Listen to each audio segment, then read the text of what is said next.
உலக பிதாவே, இந்த சாயங்கால வேலைக்காக உம்மை நன்றியோடு துதிக்கிறோம், ஸ்தோத்தரிக்கிறோம். தேவரீர் இந்த சாயங்கால வேளையிலையும் ஆண்டவரே, நாங்கள் சகோதரராய் ஒருமித்து ஆண்டவரே உம்முடைய வார்த்தையை தியானிப்பதற்கு தேவன் பாராட்டின கிருபைக்காக உமக்கு அதிக அதிகமாக நன்றி செலுத்துகிறோம். தேவரீர் இந்த லாக்டவுன் பீரியட்ல ஆண்டவரே எங்களுடைய நேரத்தை பிரயோஜனம் உள்ளதாக ஆண்டவரே நீர் மாற்றி தந்திருக்கிறீரே, அதுக்காக உமக்கு நன்றி. உம்முடைய அன்பிற்காக நன்றி, உம்முடைய வார்த்தைக்காக நன்றி சுவாமி. ஆண்டவரே இந்த ஐக்கியத்திற்காக வந்திருக்கிற ஒவ்வொரு அண்ணன்மார்களுக்காக ஆண்டவரே, அக்கமார்களுக்காக நன்றி செலுத்துறேன் சுவாமி. இன்னும் வர இருக்கிற ஒவ்வொருத்தருக்காக ஜெபிக்கிறேன் சுவாமி. ஆண்டவரே செய்தி தர இருக்கிற ராஜபாலனுக்காக உங்களுக்கு நன்றி செலுத்துறேன். ஆண்டவரே அண்ணனுடைய ஆண்டவரே வார்த்தையிலிருந்து நாங்கள் அதிக அதிகமாக கற்றுக்கொள்ளவும், தனிப்பட்ட வாழ்க்கையில நாங்கள் அதை ஆண்டவரே அப்ளை பண்ணி உமக்குள்ளாக அதிக அதிகமாக வளர உம்முடைய சத்தியத்தின் அடிப்படையில எங்களுடைய வாழ்க்கையை நாங்கள் அமைத்துக் கொள்ள தேவன் எங்களுக்கு உதவி செய்யும். உம்முடைய வார்த்தைக்கு கீழ்ப்படியக்கூடிய ஆண்டவரே இருதயத்தை எங்களுக்கு தாரும். ஆண்டவரே ஆரம்பம் முதல் இறுதி வரையிலும் தேவரீர் உம்முடைய பிரசன்னம் மாத்திரம் எங்களோடு கூட இடப்படட்டும். ஆண்டவரே இந்த நெட்வொர்க் இஷ்யூஸ்க்காக நாங்கள் ஜெபிக்கிறோம். தொடர்ந்து ஆண்டவரே நெட்வொர்க் ப்ராப்ளம் எதுவும் இராதபடிக்கு தேவன் பாதுகாத்து வழிநடத்தும். துதி கன மகிமை எல்லாவற்றையும் ஒருவருக்கே செலுத்துறோம். ரட்சகரும் மீட்பருமான இயேசு கிறிஸ்து நாமத்தினாலே ஜெபங்களை எடுக்கிறேன் நல்ல பிதாவே, ஆமென். தேங்க்யூ. தேங்க்யூ அண்ணன். இன்றைக்கும் நம்ம மத்தியில இருக்கக்கூடிய ராஜபாலன் அண்ணன் நம்மள வேத ஆராய்ச்சியில இன்னைக்கு வழி நடத்துவாங்க. அண்ணன் ராஜபாலன் அண்ணன். தேங்க்யூ தினேஷ். மறுபடியும் உங்களை ஆண்டவராகிய இயேசு கிறிஸ்துவின் நாமத்தினாலே வாழ்த்துக்கிறேன். உங்க எல்லாரையும் இந்த வாரமும் சந்திப்பதற்கு தேவன் கொடுத்த வாய்ப்புக்காக தேவனுக்கு அதிகமாக நன்றி செலுத்துகிறேன். உங்களுடைய ஜெபங்களுக்காகவும் நாங்கள் அதிக நன்றியுள்ளவர்களாக இருக்கிறோம். தொடர்ந்து என்னுடைய மனைவியுடைய ஹெல்த்துக்காக நீங்க ஜெபம் பண்ணியிருங்க. இந்த வேத ஆராய்ச்சிக்காகவும் நீங்கள் தொடர்ந்து ஜெபிக்கும்படி உங்களை தாழ்மையோடு கேட்டுக்கொள்கிறேன். இந்த வாரத்திலிருந்து நம்ம படிக்க போகக்கூடிய முக்கியமான வேதாகமத்துல உள்ள ஒரு கதாபாத்திரம் யார் என்றால் யோசேப்பு. யோசேப்புடைய வாழ்க்கையை குறித்து நம்ம படிக்க போறோம். வேத புத்தகத்தை நம்ம திருப்பி பார்க்கும்போது ஏறக்குறைய ஒரு 2 அல்லது 3 மாதங்களுக்கு முன்பாக நம்ம ஆபிரகாமுடைய வாழ்க்கையை குறித்து படித்தோம்.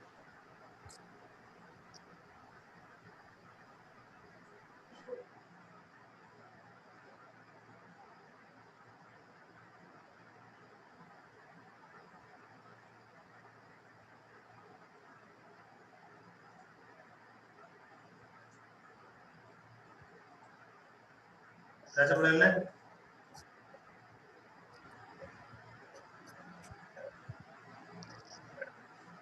ராஜபாலன்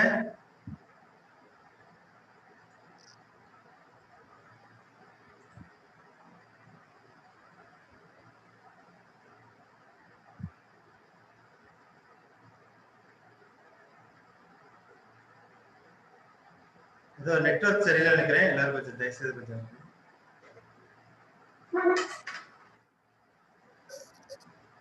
சத்தம்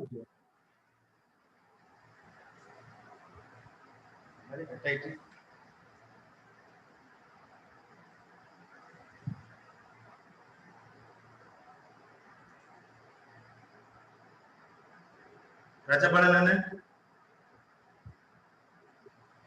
அதே மாதிரி நெட்வொர்க் ப்ராப்ளம் நினைக்கிறேன். எல்லாரும் கொஞ்சம் பொறுமை காத்துக்கோங்க.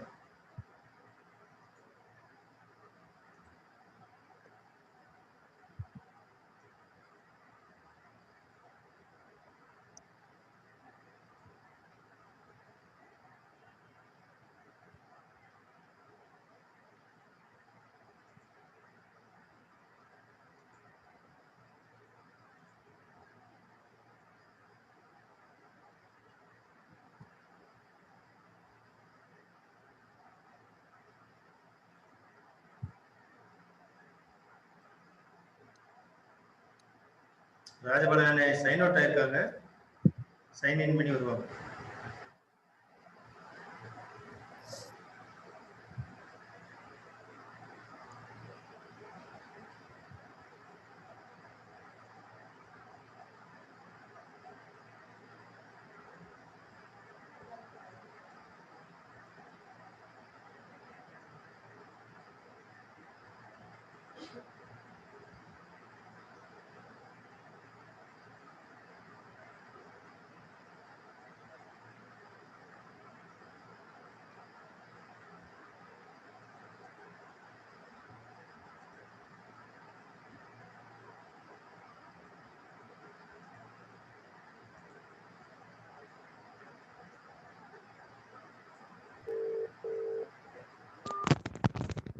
தம்பி தினேஷ். அண்ணே வந்துட்டீங்களா? இல்ல, அது என்னுடைய லேப்டாப் கனெக்ட் ஆக மாட்டேங்குது தினேஷ். அதனால வந்து பிருந்தாவுடைய மொபைல்ல இருந்து நான் கனெக்ட் ஆகுறேன். கேக்குதா நான் பேசுறது? கேக்குதுண்ணே கேக்குதுண்ணே. ஓகே, நான் வந்து பேசும்போது எதுவும் கேட்கலன்னா தயவு செய்து நீங்க கொஞ்சம் சொல்லுங்க தினேஷ். ஓகே, கண்டிப்பா. சரி. மன்னிக்கலாம், என்னுடைய இன்டர்நெட் கனெக்ஷன் வந்து வீக்கா இருந்ததால ஆட்டோமேட்டிக்கா கட் ஆயிடுச்சு. கடந்த முறை நாம் யோவான் ஸ்நானகரை பற்றி படித்தோம். அதற்கு முன்பாக யோபுடைய வாழ்க்கையை குறித்து நம்ம ஒரு சில வாரங்கள் படித்தோம். அதற்கு முன்பாக நாம் ஆபிரகாமுடைய வாழ்க்கையை குறித்து படித்தோம். இந்த ஆபிரகாமுடைய வாழ்க்கையையும் அதே போல யோசேப்புடைய வாழ்க்கையையும் நம்ம ஒப்பிட்டு பார்க்கும்போது முழு ஆதியாகமத்திலையும் ஆபிரகாமுக்கு அடுத்தபடியாக அதிகமான அதிகாரங்களை மேற்கோள் காட்டக்கூடிய ஒரு கேரக்டர் யாருன்னா இந்த யோசேப்பு. யோசேப்பை பற்றி நம்ம படிக்கலுமானா ஆதியாகமம் 37வது அதிகாரம், ஆதியாகமம் 39வது அதிகாரத்துல இருந்து 50வது அதிகாரம் வரைக்கும் நம்ம படிக்கலாம். இந்த யோசேப்புடைய வாழ்க்கையை குறித்து அநேக தலைப்புகள் கொடுக்கலாம். ஆனா நான் இன்னைக்கு கொடுத்திருக்கக்கூடிய தலைப்பு என்னன்னா வலுவாத வாலிபன் யோசேப்பு. வலுவாத வாலிபன் யோசேப்பு. சரி, ஏன் இந்த வலுவாத வாலிபன் யோசேப்புன்ற தலைப்பு கொடுத்திருக்கேன்றத பின்னாடி பார்க்கலாம். மற்றபடி இப்போ என்ன செய்ய போறோம்னா இந்த யோசேப்பின் வாழ்க்கையின் அநேக காரியங்களை படிக்க போறோம். அதற்கு முன்பாக யோசேப்பை பற்றி ஒரு அறிமுகம் நம்ம கற்றுக்கொள்ளலாம். யோசேப்பு என்ற வார்த்தைக்கு என்ன அர்த்தம்னா பெருகுகிறவன் சொல்லி அர்த்தம், இன்க்ரீசர்னு சொல்லி அர்த்தம், பெருகுகிறவன் சொல்லி அர்த்தம். சரி, இந்த யோசேப்புடைய பெற்றோர் யார்? ஒரு சில வசனங்கள் வாசிக்கலாம். ஆதியாகமம் 30வது அதிகாரம் 22ஆம் வசனத்திலிருந்து 24ஆம் வசனம் வரைக்கும். தேவன் ராகேலை நினைத்தருளினார். அவளுக்கு தேவன் செவி கொடுத்து அவள் கர்ப்பம் தரிக்கும்படி செய்தார். அவள் கர்ப்பவதியாகி ஒரு குமாரனை பெற்று தேவன் என் நிந்தையை நீக்கிவிட்டார் என்றும் இன்னும் ஒரு குமாரனை கர்த்தர் எனக்கு தருவார் என்றும் சொல்லி அவனுக்கு யோசேப்பு என்று பெயரிட்டாள். Thank you sister. இந்த வசனங்கள் நமக்கு தெளிவாக சொல்லுகிறது யாக்கோபு யோசேப்புடைய தகப்பனார், ராகேல் யோசேப்புடைய தாயார். யாக்கோபுக்கு 2 மனைவிகள் இருந்தார்கள். மூத்த மனைவியுடைய பெயர் லேயாள், இரண்டாவது மனைவி பெயர் ராகேல். இந்த ராகேலுடைய மூத்த மகன் யோசேப்பு. சரி, இந்த வசனங்கள் எழுதப்படும் போது 37வது அதிகாரத்துல யோசேப்பை பற்றி அறிமுகப்படுத்தப்படும் போது யோசேப்புக்கு அம்மா இருந்தாங்களா? அம்மா இல்லை. 35வது அதிகாரம் 16ஆம் வசனத்துல இருந்து 19வது வசனம் வரைக்கும், 35 16 முதல் 19 வரை. பின்பு பெத்தேலை விட்டு பிரயாணம் புறப்பட்டார்கள். எப்ராத்தாவுக்கு வர இன்னும் கொஞ்சம் தூரம் இருக்கும் போது ராகேல் பிள்ளை பெற்றாள். பிரசவத்தில் அவளுக்கு கடும் வேதனை உண்டாயிற்று. பிரசவிக்கும் போது அவளுக்கு கடும் வேதனையாயிருக்கையில் மருத்துவச்சி அவளை பார்த்து, பயப்படாதே, இந்த முறையும் புத்திரனை பெறுவாய் என்றாள். மரண காலத்தில் அவள் ஆத்துமா பிரியும் போது அவள் அவனுக்கு பெனனி என்று பெயரிட்டாள். அவன் தகப்பனோ அவனுக்கு பென்யமீன் என்று பெயரிட்டான். ராகேல் மரித்து பெத்லகேம் என்னும் எப்ராத்தா ஊருக்கு போகிற வழியிலே அடக்கம் பண்ணப்பட்டாள். இது யாக்கோபுடைய வாழ்க்கையிலே ஒரு வேதனையான ஒரு சம்பவம். 2வது மகனை பெற்றெடுக்கும் போது ராகேல் மரித்து விடுகிறார்கள். அப்போ யோசேப்பு தன்னுடைய இளம் வயதிலேயே தன்னுடைய தாயாரை இழந்த ஒரு வாலிபன்.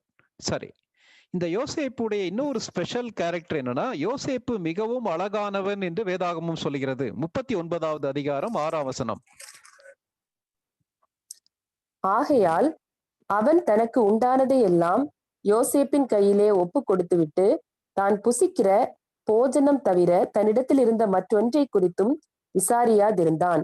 யோசேப்பு அழகான ரூபமும் சௌந்தரிய முகமும் உள்ளவனாயிருந்தான். இந்த வசனங்கள் என்ன சொல்லுது? யோசேப்பு மிகவும் அழகுள்ளவன், யோசேப்பு மிகவும் சௌந்தரியம் உள்ளவனாக இருந்தான் என்று வேதவசனம் சொல்லுகிறது. சரி, இந்த யோசேப்புடைய வாழ்க்கையில வலுவாத வாலிபன் சொல்லி எதற்காக இந்த பெயர் கொடுக்கப்பட்டிருக்குன்னு சொல்லி பார்க்கும்போது ஒரு சில வசனங்கள் வாசிக்கலாம். யாக்கோபு கடைசியாக இந்த உலகத்தை விட்டு கடந்து போவதற்கு முன்பாக ஆசீர்வதிக்கிறார் தன்னுடைய பிள்ளைகளை. ஆதியாகமம் 49வது அதிகாரம் 22ஆம் வசனத்துல இருந்து 26ஆம் வசனம் வரைக்கும் அதை நம்ம பார்க்கிறோம். ஆதியாகமம் 49வது அதிகாரம் 22ல இருந்து 26 வரைக்கும் இதுல பார்க்கிறோம்.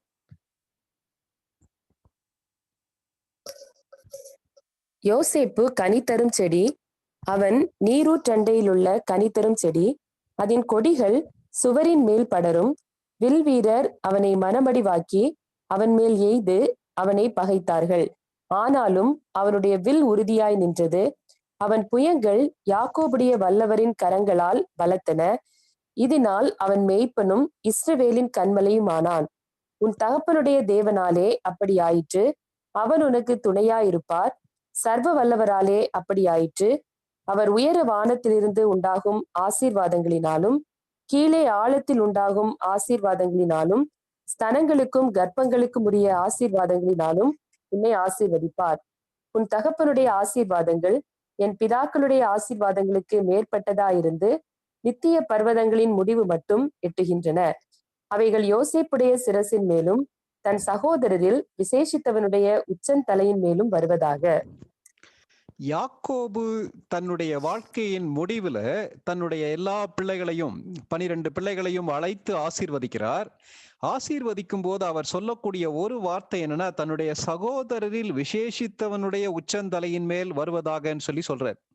சரி, யோசேப்பு அந்த வீட்டுல எடுக்கும்போது ஜூனியர் தான், மூத்த மகன் கிடையாது. ஆனாலும் இந்த யோசேப்பை இந்த அளவுக்கு யாக்கோபு ஆசீர்வதிப்பதற்கான காரணம் என்னன்னு நம்ம பார்க்கும்போது அநேக காரியங்களை கற்றுக்கொள்ள முடியும். முக்கியமாக அவர் பயன்படுத்தக்கூடிய ஒரு வார்த்தை என்னன்னா, 23ஆம் வசனத்துல வில்வீரர் அவனை மனமடிவாக்கி அவன் மேல் எய்து அவனை பகைத்தார்கள். ஷூட்டிங் ஆரோஸ் சொல்லி ஆங்கிலத்துல கொடுத்திருக்கு.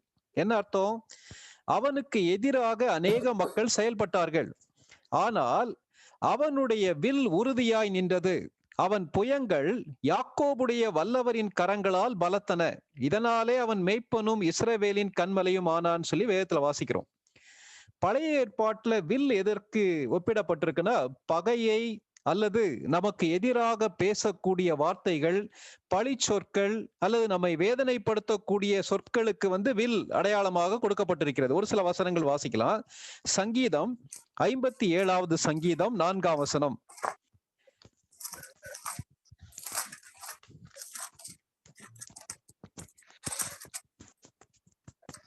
என் ஆத்துமா சிங்கங்களின் நடுவில் இருக்கிறது. தீயை இறைக்கிற மனுபுத்திரருக்குள்ளே கிடக்கிறேன். அவர்கள் பற்கள் ஈட்டிகளும் அம்புகளும், அவர்கள் நாவு கருக்கான பட்டயமுமா இருக்கிறது. இந்த வசனங்கள்ல சங்கீதக்காரன் எழுதும் போது சில மனிதருடைய வார்த்தைகளை குறித்து எழுதுகிறார். எப்படிப்பட்ட மக்கள்? சிங்கங்களை போல இருக்கக்கூடிய மக்கள், தீயை இறைக்கிற மனுபுத்திரர். தீ எப்படி நம்ம மேல படும் போது சுடுமோ, நம்மை புண்படுத்துமோ, வேதனைப்படுத்துமோ அவ்விதமாக பேசக்கூடிய மக்கள். அதே மாதிரி இன்னும் பயன்படுத்தக்கூடிய வார்த்தைகள் என்ன? அவர்களுடைய பற்கள் ஈட்டிகளை போல இருக்கிறது, அம்புகளை போல இருக்கிறது.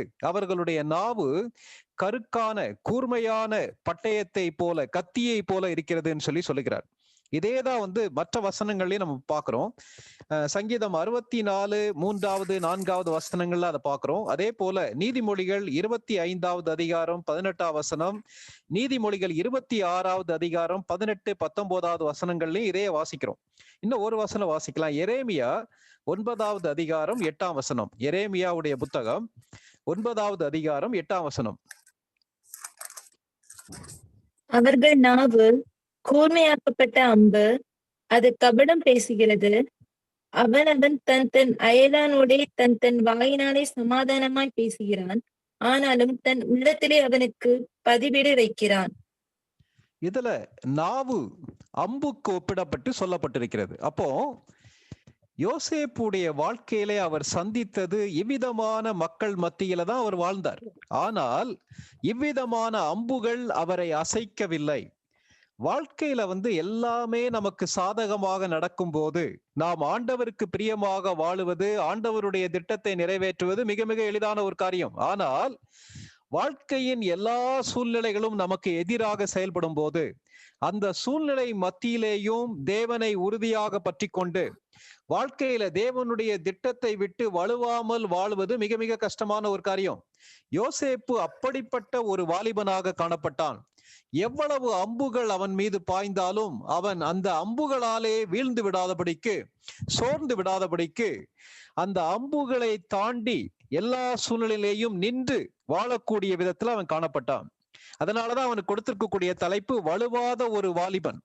இதை கேட்டிருக்க அருமையான சகோதர சகோதரிகளே, விசேஷமாக வாலிப தம்பிமார் தங்கச்சிமாருக்கு சொல்லக்கூடிய நற்செய்தி என்னன்னா, நாம் யோசேப்புடைய வாழ்க்கையை உற்று கவனிக்கும் போது எப்படிப்பட்ட சூழ்நிலைகளும் நம்முடைய வாழ்க்கையை அழிக்க முடியாது, அசைக்க முடியாது.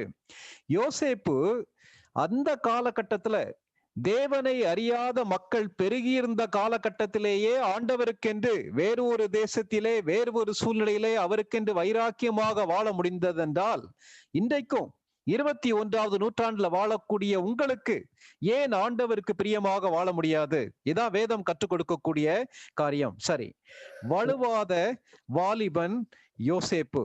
சரி, இந்த வலுவாத வாலிபனுடைய வாழ்க்கையை பார்க்கும்போது 2 விதமான அதுல பிரிச்சிருக்கேன். ஒண்ணு என்னன்னா, வலுவ வைக்கும் வழிகள். தேவனை விட்டு, தேவனுடைய திட்டத்தை விட்டு யோசேப்பை வெளியே தள்ளுவதற்கு முயற்சி செய்த வழிகள். ஆனால் யோசேப்பு அதை மீறி வெற்றி பெற்றது என்னன்னா, வாழ வைக்கும் வழிகள். வலுவ வைக்கும் வழிகள், வாழ வைக்கும் வழிகள். வலுவ வைக்கும் வழிகளை ஏன் பார்க்கிறோம்? யோசேப்புடைய வாழ்க்கையாக இருந்தாலும் சரி, நம்முடைய வாழ்க்கையாக இருந்தாலும் சரி, இன்றைக்கு ஆண்டவரை விட்டு, தேவனுடைய திட்டத்தை விட்டு நம்மை வழுகி போக பண்ணுவதற்கு இந்த வழிகள் நமக்கு சாத்தியம். அதை குறித்து கவனமாக இருக்க வேண்டும். ஏன் வாழ வைக்கும் வழிகளை குறித்து படிக்கிறோம்? யோசேப்பு எவ்விதமாக அந்த சூழ்நிலைகளை கையாண்டார் என்பதை நம்ம படிக்கும் போது நாமும் அவ்விதமாக கையாண்டு ஒரு வலுவாத வாலிபராக, வலுவாத விசுவாசியாக, வலுவாத தேவனுடைய மனிதனாக நம்மால வாழ முடியும். சரி, அதனால என்ற தலைப்புல வரக்கூடிய எல்லா காரியங்களும் வலுவ வைக்கக்கூடிய காரியங்கள், என்ற தலைப்புல வரக்கூடியது எல்லாம் வாழ வைக்கக்கூடிய காரியங்கள். இன்றைக்கு நமக்கு இருக்கக்கூடிய நேரத்துக்கு தக்கதாக ஒரு சில காரியங்களை பார்க்கலாம். முதலாவது, யோசேப்புடைய வாழ்க்கையை வலுவ பண்ணுவதற்கு பிசாசு பயன்படுத்தின அல்லது உலகம் பயன்படுத்தின சூழ்நிலை என்னன்னா, யோசேப்பின் குடும்பத்துடைய சூழ்நிலை. அநேக தம்பிமார் தங்கச்சிமார் சொல்லக்கூடிய காரியம் என்னன்னா, நான் ஆண்டவருக்கு பிரியமாக வாழ முடியாததற்கு காரணம் அல்லது தேவனுடைய திட்டத்தை நிறைவேற்ற முடியாததுக்கு காரணம் என்னுடைய ஃபேமிலி சிச்சுவேஷன் அப்படி இருக்கு. நான் மாத்திரம் நல்ல ஒரு குடும்பத்துல இருந்து வந்திருந்தேனா, நான் மாத்திரம் மற்ற வசதியுள்ள மக்கள் மாதிரி வசதியுள்ள குடும்பத்திலிருந்து நான் வந்திருந்தா என்னுடைய எதிர்காலம் எவ்வளவு ஆசீர்வாதமாக இருக்கும். ஆனால் என்னுடைய குடும்பத்தின் சூழ்நிலை தாறுமாறாக காணப்படுகிறது. குடும்பத்துல அநேக தேவைகள் உண்டு, குடும்பத்துல அநேக பிரச்சனைகள் உண்டு. நான் புரோக்கன் ஃபேமிலில இருந்து வந்திருக்கிறேன். எனக்கு தாயார் கிடையாது அல்லது எனக்கு தகப்பனார் கிடையாது, என்னை வழி நடத்துவதற்கு ஆட்கள் இல்லை. இப்படிப்பட்ட சூழ்நிலையில நான் தேவனுக்கென்று உன்னதமான வாழ்க்கை வாழ முடியுமான்னு சொல்லி யார் இதை குறித்து கேட்டுக்கொண்டிருந்தாலும் வேதம் சொல்லுகிறது, யோசேப்புடைய வாழ்க்கையின் குடும்ப சூழ்நிலை மிகவும் பாதகமாக காணப்பட்டது. அப்படி என்ன காணப்பட்டது? ஒரு சில வசனங்கள் நம்ம படிக்கலாம். முதலாவது, ஆதியாகமம் 37வது அதிகாரம் 2ஆம் வசனம். யாக்கோபுடைய சந்ததியின் வரலாறு. யோசேப்பு 17 வயதிலே தன் சகோதரர்களுடனே ஆடுகளை மேய்த்து கொண்டிருந்தான். அந்த இளைஞன் பில்காள், சில்பாள் என்னும் தன் தகப்பனுடைய மறுமனையாட்டிகளின் குமாரரோடே இருந்து அவர்களுடைய துன்மார்க்கத்தை தன் தகப்பனுக்கு சொல்லி வருவான். தேங்க்யூ. யோசேப்புடைய குடும்பத்தை பற்றி ஒருவேளை தெரியாதவர்களுக்கு ஒரு சில காரியங்கள் சொல்லணும்னு சொல்லி யோசிக்கிறேன். யாக்கோபு என்ற பேருக்கு என்ன அர்த்தம்னா, லெக் புல்லர்னு சொல்லி அர்த்தம், காலை வாரி விடுகிறவன் என்ற அர்த்தம். யாக்கோபு சிறு வயதிலிருந்தே மற்றவர்களை ஏமாற்ற பழக்கப்பட்ட ஒரு மனிதன். ஆனால் தேவன் அவரை சந்திக்கிறார், கர்த்தர் அவரை சந்திக்கிறார், அவருடைய வாழ்க்கையை தலைகீழாக மாற்றுகிறார், இஸ்ரவேலாக மாற்றுகிறார். சரி, அது மாத்திரமல்ல, யாக்கோபுடைய குடும்பத்துல நிறைய குழப்பங்கள் இருந்துச்சு. என்ன குழப்பம்? தேவன் ஒருவனுக்கு ஒருத்தி என்ற கட்டளையை தெளிவாக கொடுத்திருந்தார். ஆனால் தேவனுடைய மனிதர்கள் அதை மீறி விட்டார்கள். ஆபிரகாமுக்கு அநேக மனைவிகள் இருந்தார்கள், ஈசாக்குக்கு ஒரே ஒரு மனைவி. ஆனா யாக்கோபுக்கு நீங்க பாத்தீங்கன்னா 2 மனைவிகள், மற்ற மறுமனையாட்டிகளும் இருந்தாங்க. மூத்த மனைவி லேயாள், 2வது மனைவி ராகேல். அது மாத்திரமல்ல, தாங்கள் குழந்தைகளை பெற்றுக் கொள்வதற்காக லேயாளும் ராகேலும் தங்களுடைய வேலைக்காரிகளை மனைவிகளாக யாக்கோபுக்கு கொடுத்தார்கள். அதனால எல்லா பிள்ளைகளும் இருக்கு அந்த வீட்டுல. நீங்க பாத்தீங்கன்னா இந்த 2 எல்லா யாக்கோபுடைய மனைவிகளுக்கு பிறந்த பிள்ளைகளுடைய மொத்த பட்டியல் என்னன்னா 12 பிள்ளைகள்.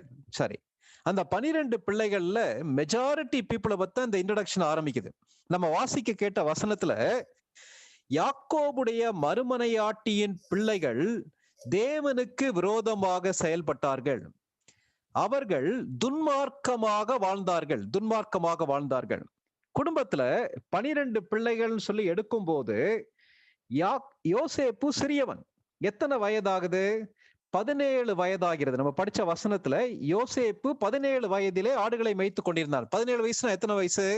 ஒரு 12th படிக்கக்கூடிய ஸ்டூடெண்ட்டுக்குரிய வயசு. வீட்டுல இருக்கக்கூடிய 12 பேர்ல மூத்த மகனை நீங்க எடுத்தீங்கன்னா ரூபனுடைய மொராலிட்டி கேள்விக்குறியான ஒரு மொராலிட்டி. ஒழுக்க நெறிகளை உடைத்து போட்ட ஒரு வாலிபன் ரூபன். ஆகவே ஆசீர்வாதங்களை இழந்து போனான். அதே போல சிமியோன், லேவி, இந்த 2 பேரை நம்ம படிக்கிறோம். பட்டயத்தை எடுத்தாங்கன்னா ஒரு ஊர்ல இருக்கக்கூடிய மக்கள் எல்லாரையும் வெட்டி சாய்க்கக்கூடிய அளவுக்கு கோபக்காரர்கள். அது மாத்திரமல்ல, மற்றவர்களை குறித்து இங்க படிக்கிறோம், அவர்கள் துன்மார்க்கமாக இருந்தார்கள். சரி, ஆனா யோசேப்பை பற்றி அறிமுகம் ஆரம்பிக்கும் போது யோசேப்பு அந்த துன்மார்க்கர் மத்தியிலே தான் இருந்து அந்த துன்மார்க்கரோடு சேர்ந்து தன்னுடைய பணியை செய்யக்கூடிய கட்டாயத்துல இருந்தார். இது எவ்வளவு கஷ்டமான ஒரு காரியமா இருந்திருக்கும்ல, கொஞ்சம் யோசித்து பாருங்க. துன்மார்க்கமாக வாழக்கூடிய ஒரு மனிதனுக்கு துன்மார்க்கரோடு வாழ்வது ரொம்ப எளிதான ஒரு காரியம். ஆனா இந்த இடத்துல யோசேப்பு தேவனுக்கு பயந்த ஒரு வாலிபன். அவன் கூட இருந்த அவனுடைய அண்ணன்மார்கள் ஏஜ்ல சீனியர், ஆனா அவங்களுடைய வாழ்க்கை மிகவும் துன்மார்க்கமான ஒரு வாழ்க்கையாக இருந்தது. இது யோசேப்புடைய வாழ்க்கையிலே ஒரு பெரிய அழுத்தத்தை கொண்டு வந்தது. நம்ம கேட்கலாம், சகோதரர் தானே, இந்த சகோதரரோட வாழும் போது என்ன பிரச்சனை வரப்போகுதுன்னு சொல்லி நம்ம கேட்கலாம்.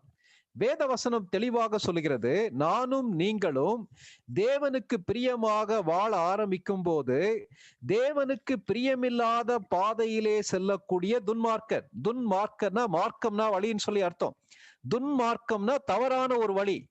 அப்படிப்பட்ட மக்கள் நமக்கு எதிரிகளாக மாறிவிடுகிறார்கள்.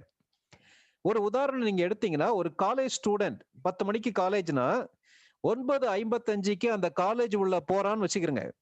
உடனே அந்த கிளாஸ்ல யாரெல்லாம் லேட்டா வராங்களோ அவர்களுக்கு இவன் எதிரியாக மாறி விடுவான். ஒரு ஆபீசர், ஒரு அலுவலகத்துல வேலை பார்க்கக்கூடிய ஒரு விசுவாசி, ஒரு தேவனுடைய மனிதன் தன்னுடைய வேலையில ஒழுங்காக இருப்பாரானால் வேலையில ஒழுங்கீனமாக இருக்கக்கூடிய மக்களுக்கு அவன் எதிரியாக மாறி விடுவான். எல்லாரும் ஆபீஸ்க்கு லேட்டா வரும்போது, எல்லாரும் லஞ்சம் வாங்கும் போது, நான் லஞ்சம் வாங்க மாட்டேன், லஞ்சம் கொடுக்க மாட்டேன்னு சொல்லி இருக்கும்போது, நம்முடைய பணியில உண்மையும் உத்தமமாக யாருமே குறை சொல்லக்கூடாத அளவுக்கு நம்முடைய பணியில நம்ம செய்யும் போது அவ்விதமாக இல்லாத மக்கள், துன்மார்க்கமாக வாழக்கூடிய மக்கள் நமக்கு எதிரிகளாக மாறிவிடுகிறார்கள். இந்த இடத்துல யோசேப்புடைய சூழ்நிலை பாத்தீங்கன்னா, அந்த முழு குடும்பத்துல இவனுடைய சீனியர்ஸ் இவனை அரவணைத்து இவனுக்கு நல்ல வழியில இவனை கொண்டு வர வேண்டிய இவனுடைய அண்ணன்மார்களுடைய வாழ்க்கை தாறுமாறாக இருந்தது. அநேக தம்பிமார் தங்கச்சிமார் சொல்றதை நம்ம கேட்கிறோம் இல்லையா?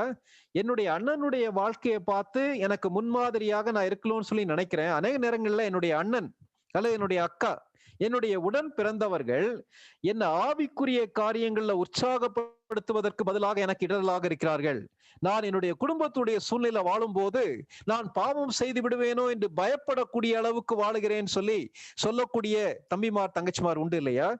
யோசேப்புடைய சூழ்நிலை அப்படிப்பட்ட சூழ்நிலை, பாவமான ஒரு சூழ்நிலை. பாவத்திலே வாழ்ந்த அண்ணன்மார்களோடு சேர்ந்து ஆடு மேய்க்க வேண்டிய கட்டாயத்துக்குள் யோசேப்பு தள்ளப்பட்டான். இது ஒரு பெரிய நெருக்கம். யோசேப்பை வலுவ பண்ணுவதற்கு இருந்த ஒரு சூழ்நிலை. இந்த சூழ்நிலையில ஒருவேளை நீங்க கடந்து போயிட்டு இருக்கலாம். ஆனால் வேத வசனத்தின் அடிப்படையில பார்க்கும்போது இந்த சூழ்நிலையினாலே யோசேப்பு வழுகி போகவில்லை. ஆகவே நாமும் வெற்றியுள்ள வாழ்க்கை வாழ முடியும். முதலாவது, பாவம் அவனுடைய அண்ணன்மார் மத்தியிலே காணப்பட்டது. இரண்டாவது, அந்த குடும்பத்துல வழுவி போகக்கூடிய ஒரு சூழ்நிலைக்கு வழி நடத்தணும்னா பாரபட்சம். பாரபட்சம்னா ஆங்கிலத்துல பார்ஷியாலிட்டி, ஆள் பார்த்து செயல்படுவது. சரி, அப்படி என்ன செயல்பட்டாங்க? 37வது அதிகாரம் 3வது 4வது வசனங்களை வாசிக்கலாம். இஸ்ரவேலின் முதிர் வயதிலே யோசேப்பு தனக்கு பிறந்ததினால் இஸ்ரவேல் தன் குமாரர் எல்லாரிலும் அவனை அதிகமாய் நேசித்து அவனுக்கு பல வருணமான அங்கியை செய்வித்தான். அவனுடைய சகோதரர் எல்லாரிலும் அவனை தங்கள் தகப்பன் அதிகமாய் நேசிக்கிறதை அவன் சகோதரர் கண்டபோது அவனோட பட்சமாய் பேசாமல் அவனை பகைத்தார்கள். யோசேப்புடைய குடும்பத்துல யோசேப்பு சந்தித்த அடுத்து முக்கியமான ஒரு பிரஷர் என்னன்னா, தகப்பனாருடைய ஞானமில்லாத ஒரு செயல். இந்த தகப்பனார் எப்படிப்பட்டவர்னா, ஆவிக்குரிய விதத்துல முதிர்ச்சி அடைந்தவர் சொல்லவே முடியாது. அவரை இஸ்ரவேல் சொல்லி ஆண்டவர் பெயர் கொடுத்தார், உண்மைதான். ஆனால் இந்த யாக்கோபுடைய வாழ்க்கையில காணப்பட்ட ஒரு பெரிய தவறு என்ன தெரியுமா? பாரபட்சம். அதாவது தனக்கு பிடித்த மனைவி, தனக்கு பிடித்த பிள்ளைகள் சொல்லி அவர்களை வேறுபடுத்தி விட்டு மற்றவர்களை ஒதுக்கி தள்ளக்கூடிய பண்பு யாக்கோபிடத்திலே காணப்பட்டது. இதை எங்க இருந்து அவர் படிச்சாரு? ஈசாக்குடைய வாழ்க்கையிலிருந்து படித்தார். ஈசாக்குடைய வாழ்க்கையை நம்ம படிச்சிருக்கிறோம். ஈசாக்குக்கு 2 மகன்கள். மூத்தவனுடைய பெயர் ஏசா, 2வது மகனுடைய பெயர் யாக்கோபு. ஏசாவை ஈசாக்குக்கு ரொம்ப பிடிக்கும். ஏன் பிடிக்கும்? தன்னுடைய வாய்க்கு ஏற்ற ருசிகரமான சாப்பாடை வேட்டையாடி கொண்டு வந்து கொடுக்கக்கூடிய மகன். அதனால அவனை அதிகமாக நேசித்தார். யாக்கோபை யாருக்கு பிடிக்கும்? யாக்கோபுடைய தாயாருக்கு பிடிக்கும். ஏன் பிடிக்கும்? எப்பவுமே வீட்டுல இருந்து கூழ் காய்த்து கொண்டு கூடார வாசியாக அம்மாவுடைய முந்தானையே பிடிச்சிட்டு திரியக்கூடிய ஒரு வாலிபன். யார் இவன்? யாக்கோபு. இந்த பாரபட்சம் ஈசாக்குடைய குடும்பத்துல காணப்பட்டபடியினாலே யாக்கோபும் ஏசாவும் பிரியக்கூடிய ஒரு சூழ்நிலைக்கு அவர்கள் தள்ளப்பட்டார்கள். இதை கேட்டு இருக்க அருமையான தேவனுடைய மக்களே, நீங்க எந்த பின்னணியத்தில் இருக்கீங்கன்னு எனக்கு தெரியாது. ஆனா உங்களுடைய பிள்ளைகள் மத்தியில ஒரு சிலரை அதிகமாக நேசித்து விட்டு, அல்லது ஆண் பிள்ளைகளை அதிகமாக நேசித்து விட்டு பெண் பிள்ளைகளை ஒதுக்கக்கூடிய குடும்பங்கள் உண்டு. சில நேரங்கள்ல பெண் பிள்ளைய பெற்றோருக்கு நல்லா பிடிக்கும். ஏன்னா எந்த பிள்ளை நம்ம சொல்றதெல்லாம் கேட்கிறாளோ அவனை அதிகமாக பிடிக்கும், அவளை அதிகமாக பிடிக்கும். ஆகவே அவங்கள மாத்திரம் நேசித்து விட்டு நம்முடைய எதிர்பார்ப்புகளை நிறைவேற்றாத பிள்ளைகளை ஒதுக்கி வைக்கக்கூடிய பெற்றோர் உண்டு இல்லையா? ஆனால் அது எவ்வளவு பெரிய விளைவுகளை உருவாக்கும் என்பது ஈசாக்குடைய வாழ்க்கையில நம்ம பார்க்கிறோம். அதே போல யோசேப்புடைய வாழ்க்கையிலேயும் நம்ம பார்க்கிறோம். யோசேப்புடைய தகப்பனாகிய யாக்கோபு என்ன பண்ணார்னா, ஈசாக்கு செய்த மாதிரியே யாரை அதிகமாக நேசித்தார்? ராகேலை அதிகமாக நேசித்தார். ராகேல் அழகுள்ளவள். ராகேலை அதிகமாக நேசித்தார். ராகேலுடைய பிள்ளைகளை அதிகமாக நேசித்தார். லேயாளை நேசிக்கவில்லை. லேயாளுடைய பிள்ளைகளையோ மற்ற பிள்ளைகளையோ அவர் நேசிக்கவில்லை. அது நேசித்தது மாத்திரமல்ல, ஒருவேளை உள்ளத்துல நமக்கு ஒரு சிலரை பிடிக்கும், ஒரு சிலரை பிடிக்காம இருக்கலாம். இதுல வேதத்துல தெளிவா போட்டிருக்கு, எல்லாரிலும் அவனை அதிகமாக நேசித்தார். முதலாவது. இரண்டாவது, தன்னுடைய அன்பிற்கு அடையாளமாக அவனுக்கு பலவர்ண அங்கி ஒன்ன போடுறார். பலவர்ண அங்கினா நிறைய டிஃபரெண்ட் கலர்ஸ் உள்ள ஒரு ரோப். அது இதை யார் போடுவாங்க? ராஜகுமாரர்கள், ராஜகுமாரத்திகள் போடக்கூடிய ஒரு அங்கி. இதை பத்தி நம்ம 1 ராஜாக்கள் புஸ்தகத்தில் நம்ம வாசிக்கிறோம். அப்படிப்பட்ட ஒரு அங்கியை போட்டு தன்னுடைய குடும்பத்தார் எல்லார் மத்தியிலையும் இவன் தான் ஸ்பெஷல் சொல்லக்கூடிய விதத்துல பாரபட்சம் காட்டினார் யாக்கோபு. விளைவு என்ன தெரியுமா?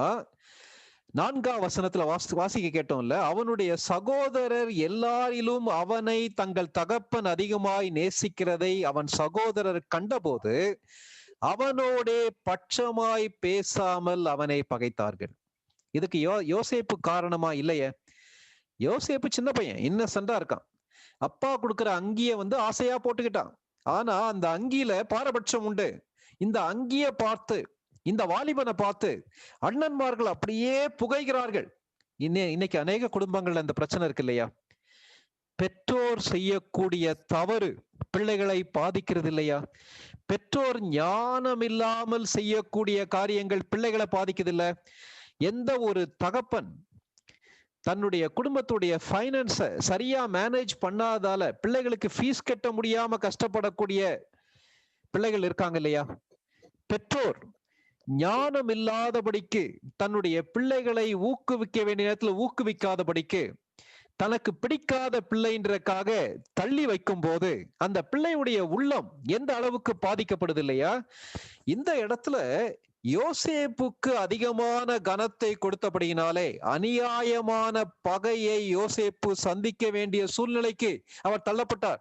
இந்த பகை எந்த அளவுக்கு போகிறதுன்றதை பின்னாடி படிக்க போறோம். இன்னைக்கு கொஞ்சம் யோசித்து பார்க்கலாம். இதை கேட்டுட்டு இருக்க அருமையான சகோதர சகோதரிகளே, உங்களுடைய குடும்பத்துல பாவம் உங்களுடைய வாழ்க்கையை பாதிக்கிறதா? கொஞ்சம் யோசித்து பாருங்க. ரெண்டாவது, பெற்றோருடைய பாரபட்சம் உங்களை பாதிக்கிறதா? ஒருவேளை இதை கேட்டுட்டு இருக்க அருமையான தம்பி தங்கச்சி, எங்க அப்பா அம்மா என்ன புரிஞ்சுக்கிற மாட்டாங்க, நேசிக்க மாட்டேறாங்க, என்னை அண்ணனை நேசிக்கிற மாதிரி, என்னுடைய அக்காவை நேசிக்கிற மாதிரி என்ன நேசிக்கலையேன்னு சொல்லி ஒருவேளை நீ ஏங்குவாயானால் ஆண்டவர் உன்னை அதிகமாக நேசிக்கிறார். அதை மறந்து விட வேண்டாம். இரண்டாவது பாரபட்சத்தை யோசேப்புடைய குடும்பத்திலே பார்க்கிறோம். மூன்றாவது, பொறுப்பற்ற பேச்சு. 37வது அதிகாரம் 9வது 10வது வசனங்கள். அவன் வேறொரு சொப்பனம் கண்டு தன் சகோதரரை நோக்கி, நான் இன்னும் ஒரு சொப்பனத்தை கண்டேன். சூரியனும் சந்திரனும் 11 நட்சத்திரங்களும் என்னை வணங்கினது என்றான். இதை அவன் தன் தகப்பனுக்கும் தன் சகோதரருக்கும் சொன்ன போது அவன் தகப்பன் அவனை பார்த்து, நீ கண்ட இந்த சொப்பனம் என்ன? நானும் உன் தாயாரும் உன் சகோதரரும் தரைபட்டு குனிந்து உன்னை வணங்க வருவோமோ என்று அவனை கடிந்து கொண்டான். சிஸ்டர் 5வது வசனமும் சேர்த்து வாசிங்க. யோசேப்பு ஒரு சொப்பனம் கண்டு அதை தன் சகோதரருக்கு அறிவித்தான். அது நிமித்தம் அவனை இன்னும் அதிகமாய் பகைத்தார்கள். இந்த வசனங்கள்ல என்ன பார்க்கிறோம்? யோசேப்பு சொப்பனம் காணக்கூடியவன், கனவு காணக்கூடியவன். தேவன் எழுதப்பட்ட தேவனுடைய வார்த்தை இல்லாத அந்த நாட்கள்ல, இது மாத்திரம் இல்ல, ஆதி திருச்சபையில இருந்த விசுவாசிகள் ஊழியக்காரங்கள் மத்தியிலையும் தேவன் சொப்பனங்கள் மூலமாக, தரிசனங்கள் மூலமாக தன்னுடைய திட்டத்தை வெளிப்படுத்தினார் இல்லையா? அவ்விதமான ஒரு சொப்பனம் யோசேப்புக்கு வருது. 2 சொப்பனங்கள் வருகிறது. என்ன சொப்பனம் வருகிறது? அரிக்கட்டுகளை, கோதுமை வயல்ல நாம் அறுத்த அரிக்கட்டுகளை கட்டி கொண்டிருந்தோம். அப்பொழுது என்னுடைய அரிக்கட்டு நிமிர்ந்து நின்றது, உங்க எல்லாருடைய அரிக்கட்டும் என்னுடைய அரிக்கட்டை வணங்கிச்சின்னு சொல்லி சொல்றான். யார்கிட்ட போய் சொல்றான்? சின்ன பையன். ஏற்கனவே இவன் மீது கோபமாக இருக்கக்கூடிய, இவன் மீது பொறாமையோடு பகையோடு இருக்கக்கூடிய அண்ணன்மார்கள்ட்ட போய் எல்லாத்தையும் சொல்றான். சொன்ன உடனே பந்தா விடுற மாதிரி அவங்க ஃபீல் பண்றாங்க. அவனுடைய வார்த்தைகளின் நிமித்தம் அவனை அதிகமாய் பகைத்தார்கள். 8ஆம் வசனத்துல நம்ம பாக்குறோம் இல்லையா? நீ எங்க மேல துரைத்தனம் பண்ண போறியா? நீ எங்க மேல அதிகாரியா வர போறியா? நீ சின்ன பையன், ஆனா நீ அளவுக்கு மிஞ்சி நீ பேசுறியன்னு சொல்லிட்டு அந்த வார்த்தைகள் நிமித்தமாக இன்னும் அதிகமாய் அவனை பகைத்தார்கள். எரிகிற தீல எண்ணெயை ஊத்துற மாதிரி யோசேப்பு ஞானம் இல்லாம, பொறுப்பு இல்லாம பேசுறார், சின்ன பிள்ளைத்தனமா அவர் பேசுறார். சரி, ஒரு தடவை அவங்க பகைக்கிறாங்கன்னு சொல்லி தெரிஞ்ச உடனே மறுபடியும் தன்னுடைய வாயை வச்சுட்டு அமைதியா இருக்கலாம்ல. ஆனா யோசேப்பு மறுபடியும் என்ன செய்யறாருன்னா, மறுபடியும் ஒரு சொப்பனம் காணுகிறார். அதனாலதான் அவர் சொப்பனக்காரன் சொல்லி பேர் வச்சிருக்காங்க. என்ன சொப்பனம்? சூரியன் சந்திரன் 11 நட்சத்திரங்கள் என்ன வணங்கிச்சுன்றார். தெளிவா சொல்றாரு. பொய் சொன்னாரா? பொய் சொல்ல. அவர் கண்டது உண்மை. தேவன் சொப்பனங்கள் மூலமாக யோசேப்போடு பேசினதும் உண்மை. ஆனா பேசத்தகாத ஆட்கள்கிட்ட சரியான காரியத்தை போய் யோசேப்பு சொல்லுகிறார். சொன்னோட அவங்க அப்பாவே சத்தம் போடுறாரு. ஏன்டா வாய வச்சுட்டு சும்மா இருக்க மாட்டியா? நானு உங்க அம்மாலாம் உன்னை வணங்குவோமான்னு சொல்லி கேட்கிறார். யோசேப்புடைய பேச்சு, பொறுப்பற்ற பேச்சு, அவருடைய வாழ்க்கையிலே அநேக பிரச்சனைகளை கொண்டு வந்தது. இன்னைக்கு நம்முடைய வாழ்க்கையை அதிகமாக பாதிக்கக்கூடிய காரியம் என்ன தெரியுமா? குடும்பத்துல வாயை வச்சுக்கிட்டு சும்மா இருப்போமானா அநேக பிரச்சனைகள் தீர்ந்துவிடும். இன்றைக்கு அநேக விசுவாசிகள் வீட்டுல சந்திக்கக்கூடிய பிரச்சனைகளுக்கு காரணம் அவர்களுடைய கட்டுப்பாடற்ற பேச்சு, பொறுப்பற்ற பேச்சு, ஞானம் இல்லாத பேச்சு. இதை கேட்டு இருக்க அருமையான தம்பி தங்கச்சி, இன்னைக்கு உன்னுடைய சகோதர சகோதரிகள்கிட்ட, உன்னுடைய பெற்றோர்கிட்ட எவ்விதமா நீ பேசுற? கொஞ்சம் யோசிப்பார். உன்னுடைய பேச்சுக்கள் அவர்களுடைய வெறுப்பையும் கசப்பையும் கூட்டக்கூடிய அளவுக்கு, அவர்கள் தவறாக புரிந்து கொள்ளக்கூடிய அளவுக்கு நீ பேசுகிறாயா? நீ விசுவாசிதான், தேவனுடைய பிள்ளைதான். ஆனா யாரிடத்திலே எப்படி பேச வேண்டும் என்ற கட்டுப்பாடு உன்னுடைய வார்த்தைகள்ல உண்டா? இன்னைக்கு உன்னுடைய வார்த்தைகள் மற்றவர்களை புண்படுத்துகிறதா? உன்னுடைய வார்த்தைகள் மற்றவர்கள் பொறாமைப்படக்கூடிய அளவுக்கு நடக்கிறதா? உன்னுடைய வார்த்தைகள் அவர்களுக்கும் உனக்கும் உள்ள உறவை உடைக்கக்கூடிய அளவுக்கு இருக்குதா? யாக்கோபுல வாசிக்கிறோம்ல, இந்த நாவு கவனமாக கையாளப்பட வேண்டியது. சிறிய தீ பெருங்காட்டை கொளுத்தி விடுகிறது. அதே போல கவனமற்ற வார்த்தைகள் பெரிய அழிவை உண்டாக்கும் என்று அவர் சொல்லுகிறார். பொறுப்பற்ற பேச்சு அவரை வழுக வைப்பதற்கான வழியாக அமைந்தது. சரி, அடுத்து என்ன வாசிக்கிறோம்? 37வது அதிகாரம் 9வது 10வது வசனங்கள். 37, 9, 10. அவன் வேறொரு சொப்பனம் கண்டு தன் சகோதரரை நோக்கி, நான் இன்னும் ஒரு சொப்பனத்தை கண்டேன். சூரியனும் சந்திரனும் 11 நட்சத்திரங்களும் என்னை வணங்கினது என்றான். இதை அவன் தன் தகப்பனுக்கும் தன் சகோதரருக்கும் சொன்னபோது அவன் தகப்பன் அவனை பார்த்து, நீ கண்ட இந்த சொப்பனம் என்ன? நானும் உன் தாயாரும் உன் சகோதரரும் தரை மட்டும் குனிந்து உன்னை வணங்க வருவோமோ என்று அவனை கடிந்து கொண்டான். தகப்பனார் அவனை கடிந்து கொண்டான். சரி, ஏன் தகப்பனார்ட்ட போய் சொல்றாரு? தாய் கிடையாது. மற்ற அவருடைய யாக்கோபுடைய மனைவி இடத்துல போய் இவரால சொல்ல முடியாது. ஏற்கனவே ராகேலா உங்களுக்கு பிடிக்காது. ராகேலுடைய பிள்ளைகள், அது மாத்திரம் இல்ல, சின்ன பையன். இவனுக்கு ஜூனியரா இருக்கக்கூடியது பென்யமீன். இவனுக்கு இருக்கக்கூடிய தம்பி பென்யமீன். பென்யமீன் பிறக்கும் போது இவனுடைய அம்மா இறந்துட்டாங்க. ஆகவே போய் தன்னுடைய காரியங்களை சொல்வதற்காக இருக்கக்கூடிய ஒரே ஒரு ஆள் அவங்க அப்பா தான். அவங்க அப்பா கிட்ட போய் என்ன சொல்றான்னா, தான் கண்ட கனவை பற்றி சொல்றான். தன்னுடைய சகோதர இடத்துல சொல்றான். சொல்லும் போது அவனுடைய தகப்பனார் புரிந்து கொள்வார் என்ற எதிர்பார்ப்பு ஒருவேளை யோசேப்புக்கு இருந்திருக்கலாம். ஆனா அந்த வசனம் என்ன சொல்லுது தெரியுமா? ஏன் இப்படி பேசுறேன்னு சொல்லி, இந்த சொப்பனம் நீ கண்டது உண்மையா? நானும் உன்னுடைய தாயாரும் சகோதரர்களும் உன்னை பணிந்து கொள்ள வருவோமான்னு சொல்லி அவனை பிடிச்சு திட்டுறாரு. யாரு? யாக்கோபு. ஏன் யாக்கோபு இவ்விதமாக திட்டினார்? யாக்கோபுடைய வாழ்க்கையில கனவு வரலையா? யாக்கோபு கனவு கண்டிருக்காரே. ஏசாவுக்கு பயந்து தன்னுடைய வீட்டை விட்டு ஓடும் போது ஒரு கல்லை எடுத்து தனக்கு தலையணையாக வைத்து தூங்கும் போது தேவன் தன்னுடைய திட்டத்தை யாக்கோபுக்கு வெளிப்படுத்தினாரே. அந்த இடத்துக்கு பெத்தேல் சொல்லி பெயர் கொடுத்தாரே. அப்படி இருக்கும் போது இந்த வாலிபனுக்கும் ஒருவேளை தேவன் தன்னுடைய திட்டத்தை வெளிப்படுத்தி இருக்கலாமே. அந்த உணர்வு யாக்கோபுக்குள்ள இல்ல. யாக்கோபு என்ன செஞ்சார்னா, யோசேப்பை புரிந்து கொள்ள வேண்டிய அளவுக்கு புரிந்து கொள்ளவில்லை. ஒரு டீனேஜர் தன்னுடைய காரியங்களை போய் சொல்லும் போது அதை கேட்பதற்கு, அண்டர்ஸ்டாண்ட் பண்ணுவதற்கு அப்படிப்பட்ட ஒரு குடும்ப சூழ்நிலை யோசேப்புக்கு இல்லை என்று தெளிவாக சொல்லலாம். இன்றைக்கு அநேக வாலிபர்களுடைய பிரச்சனை இது இல்லையா? என் ஃபேமிலி மெம்பர்ஸ் என்னை அண்டர்ஸ்டாண்ட் பண்ண மாட்டாங்க. நான் சொல்ற காரியங்கள் எல்லாம் என்ன சொல்றாங்கன்னா, மெத்த மேதாவி மாதிரி பேசுறேன்னு சொல்லி சொல்றாங்க. இது எந்த அளவுக்கு தாக்கத்தை அந்த பிள்ளைகளுடைய வாழ்க்கையில உருவாக்கும் இல்லையா? இந்த கேட்டுக்கொண்டிருக்கிற அருமையான பெற்றோரே, நீங்க உங்க பிள்ளைகள் தங்களுடைய காரியங்களை உங்க இடத்துல கொட்டும் போது அமைதியாக கேட்பதற்கு நேரம் ஒதுக்குறீங்களா? அவங்க பேசுறது சில நேரத்துல நான்சென்ஸாவே இருக்கலாம். அவங்க பேசுறது உங்களுடைய ஆவிக்குரிய நிலைமைக்கு ரொம்ப சாதாரணமான ஒரு காரியமா இருக்கலாம். அல்லது உங்களுடைய வயதுக்கு, உங்களுடைய மெச்சூரிட்டிக்கு, நீங்க வாழக்கூடிய வாழ்வின் முறைக்கு அவங்க பேசுறது ரொம்ப சாதாரணமா இருக்கு. ஆனா அவர்கள் பேசும்போது அவர்களை சரியாக கவனித்து சரியாக புரிந்து கொள்வதற்கு ஆட்கள் தேவை. இன்னைக்கு நீங்க பாத்தீங்கன்னா, லவ் அஃபேர்ல மாட்டக்கூடிய அநேக தம்பிமார் தங்கைமார் சொல்லக்கூடிய காரியம் என்ன தெரியுமா? என்னை புரிந்து கொள்வதற்கு வீட்டுல யாருமே இல்ல. அப்பா பிஸியா இருக்காங்க, அம்மா பிஸியா இருக்காங்க. அப்பாவுக்கு என்கிட்ட பேச நேரமே இல்லை. அவர் வேலைன்னு சொல்லி உட்காந்துருக்காரு. வீட்டுக்கு வந்தா அவர் ஊழியம்னு சொல்லி போயிடுறாரு. அம்மா கிச்சன்ல பயங்கர பிஸியா இருக்காங்க. அம்மாவுக்கு அவங்க ஃப்ரெண்ட்ஸுக்கு போன்ல பேசுறதே சரியா இருக்கு. நான் ஒருத்தன் இருக்கேன், நான் ஒருத்தி இருக்கேன்றதே அந்த வீட்டுல இருக்க மக்களுக்கு தெரிய மாட்டேது. அதனால என்னை புரிந்து கொள்வதற்கு ஆட்கள் இல்லை என்பது இன்னைக்குள்ள வாலிபர்களுடைய முக்கியமான குறை. இதை கேட்டு இருக்க என்னுடைய விசுவாச சகோதர சகோதரிகளே, உங்களுடைய பிள்ளைகளோடு நீங்கள் செலவழிக்கக்கூடிய நேரத்திற்கு சாக்கு சொல்லாதுங்க. அதற்கு வேற காரணம் சொல்லாதுங்க. ஊழியத்தை காரணம் காட்டி உங்களுடைய பிள்ளைகளுக்கு கொடுக்க வேண்டிய நேரத்தை நீங்கள் ஏமாற்றி விடாதிருங்கள். ஒரு ஸ்டேஜ் வரும்போது அந்த பிள்ளைகள் உங்க கையை விட்டு கடந்து போயிடுவாங்க. தேவனை தனிப்பட்ட விதத்தில் அறிந்த யாக்கோபு யோசேப்பை சரியாக புரிந்து கொள்ளவில்லை. இது அவருடைய வாழ்க்கையில எவ்வளவு பெரிய அழுத்தத்தை உருவாக்கி இருக்கும் இல்லையா? தனக்கு இந்த உலகத்துல யாருமே இல்லைன்ற ஒரு உணர்வு வர வாய்ப்பு இருக்கு இல்லையா? யோசேப்பு கடந்து போன பாதை அநேக ஏமாற்றமான ஒரு பாதை. சரி, அடுத்தது என்ன நடக்குது? குடும்பத்துடைய சூழ்நிலையில அடுத்து வரக்கூடிய முக்கியமான ஒரு காரியம் என்னன்னா பொறாமை. பொறாமை 37வது அதிகாரம் 11வது வசனம். 37:11. அவன் சகோதரர் அவன் மேல் பொறாமை கொண்டார்கள்.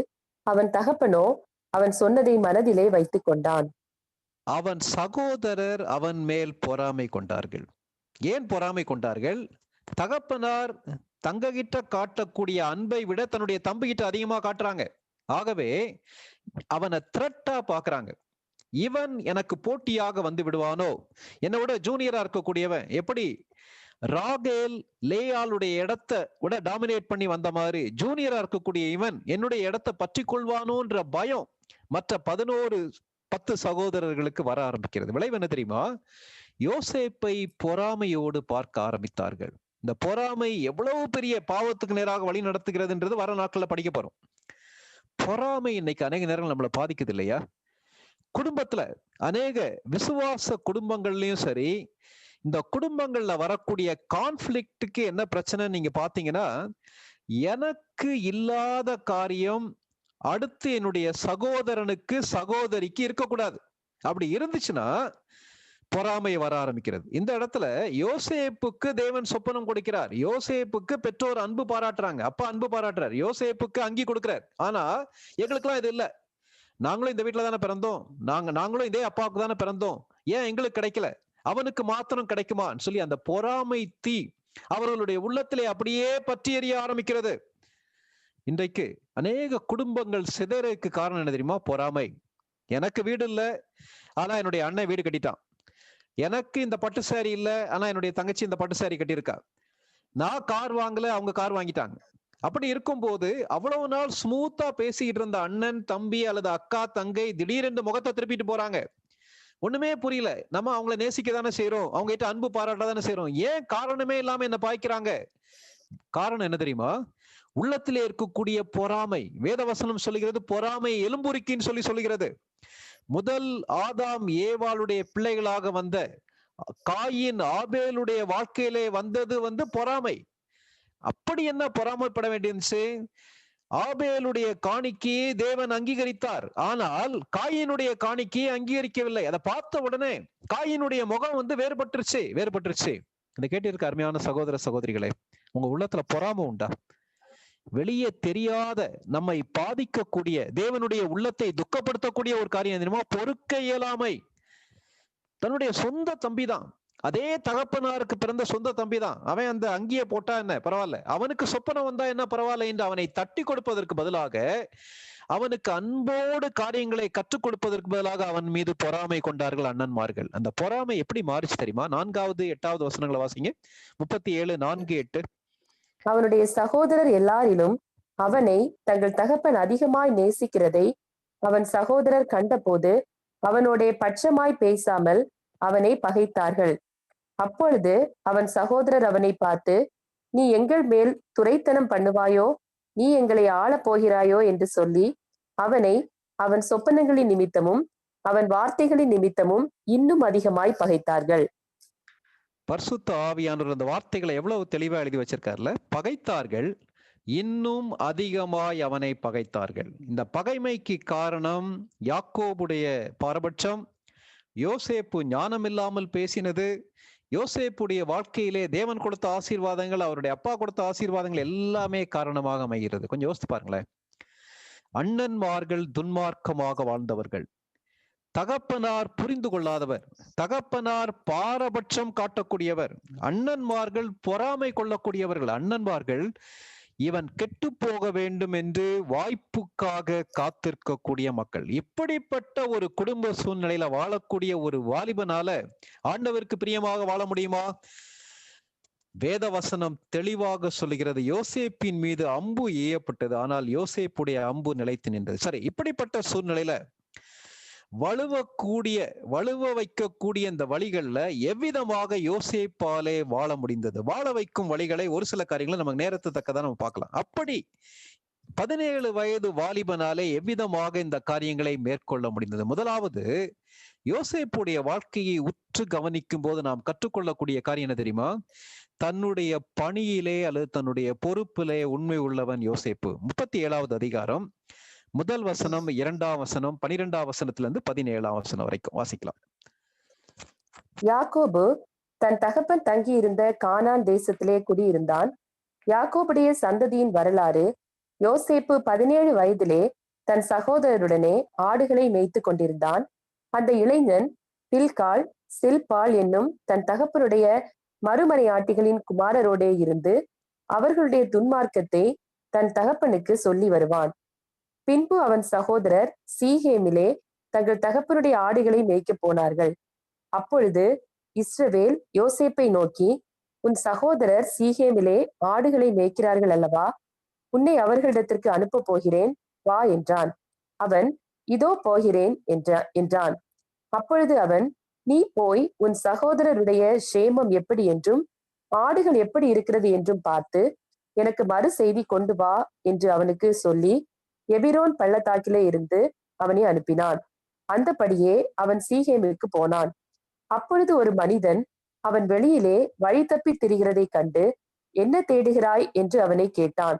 அதற்கு அவன், என் சகோதரரை தேடுகிறேன், அவர்கள் எங்கே ஆடு மேய்க்கிறார்கள் சொல்லும் என்றான்.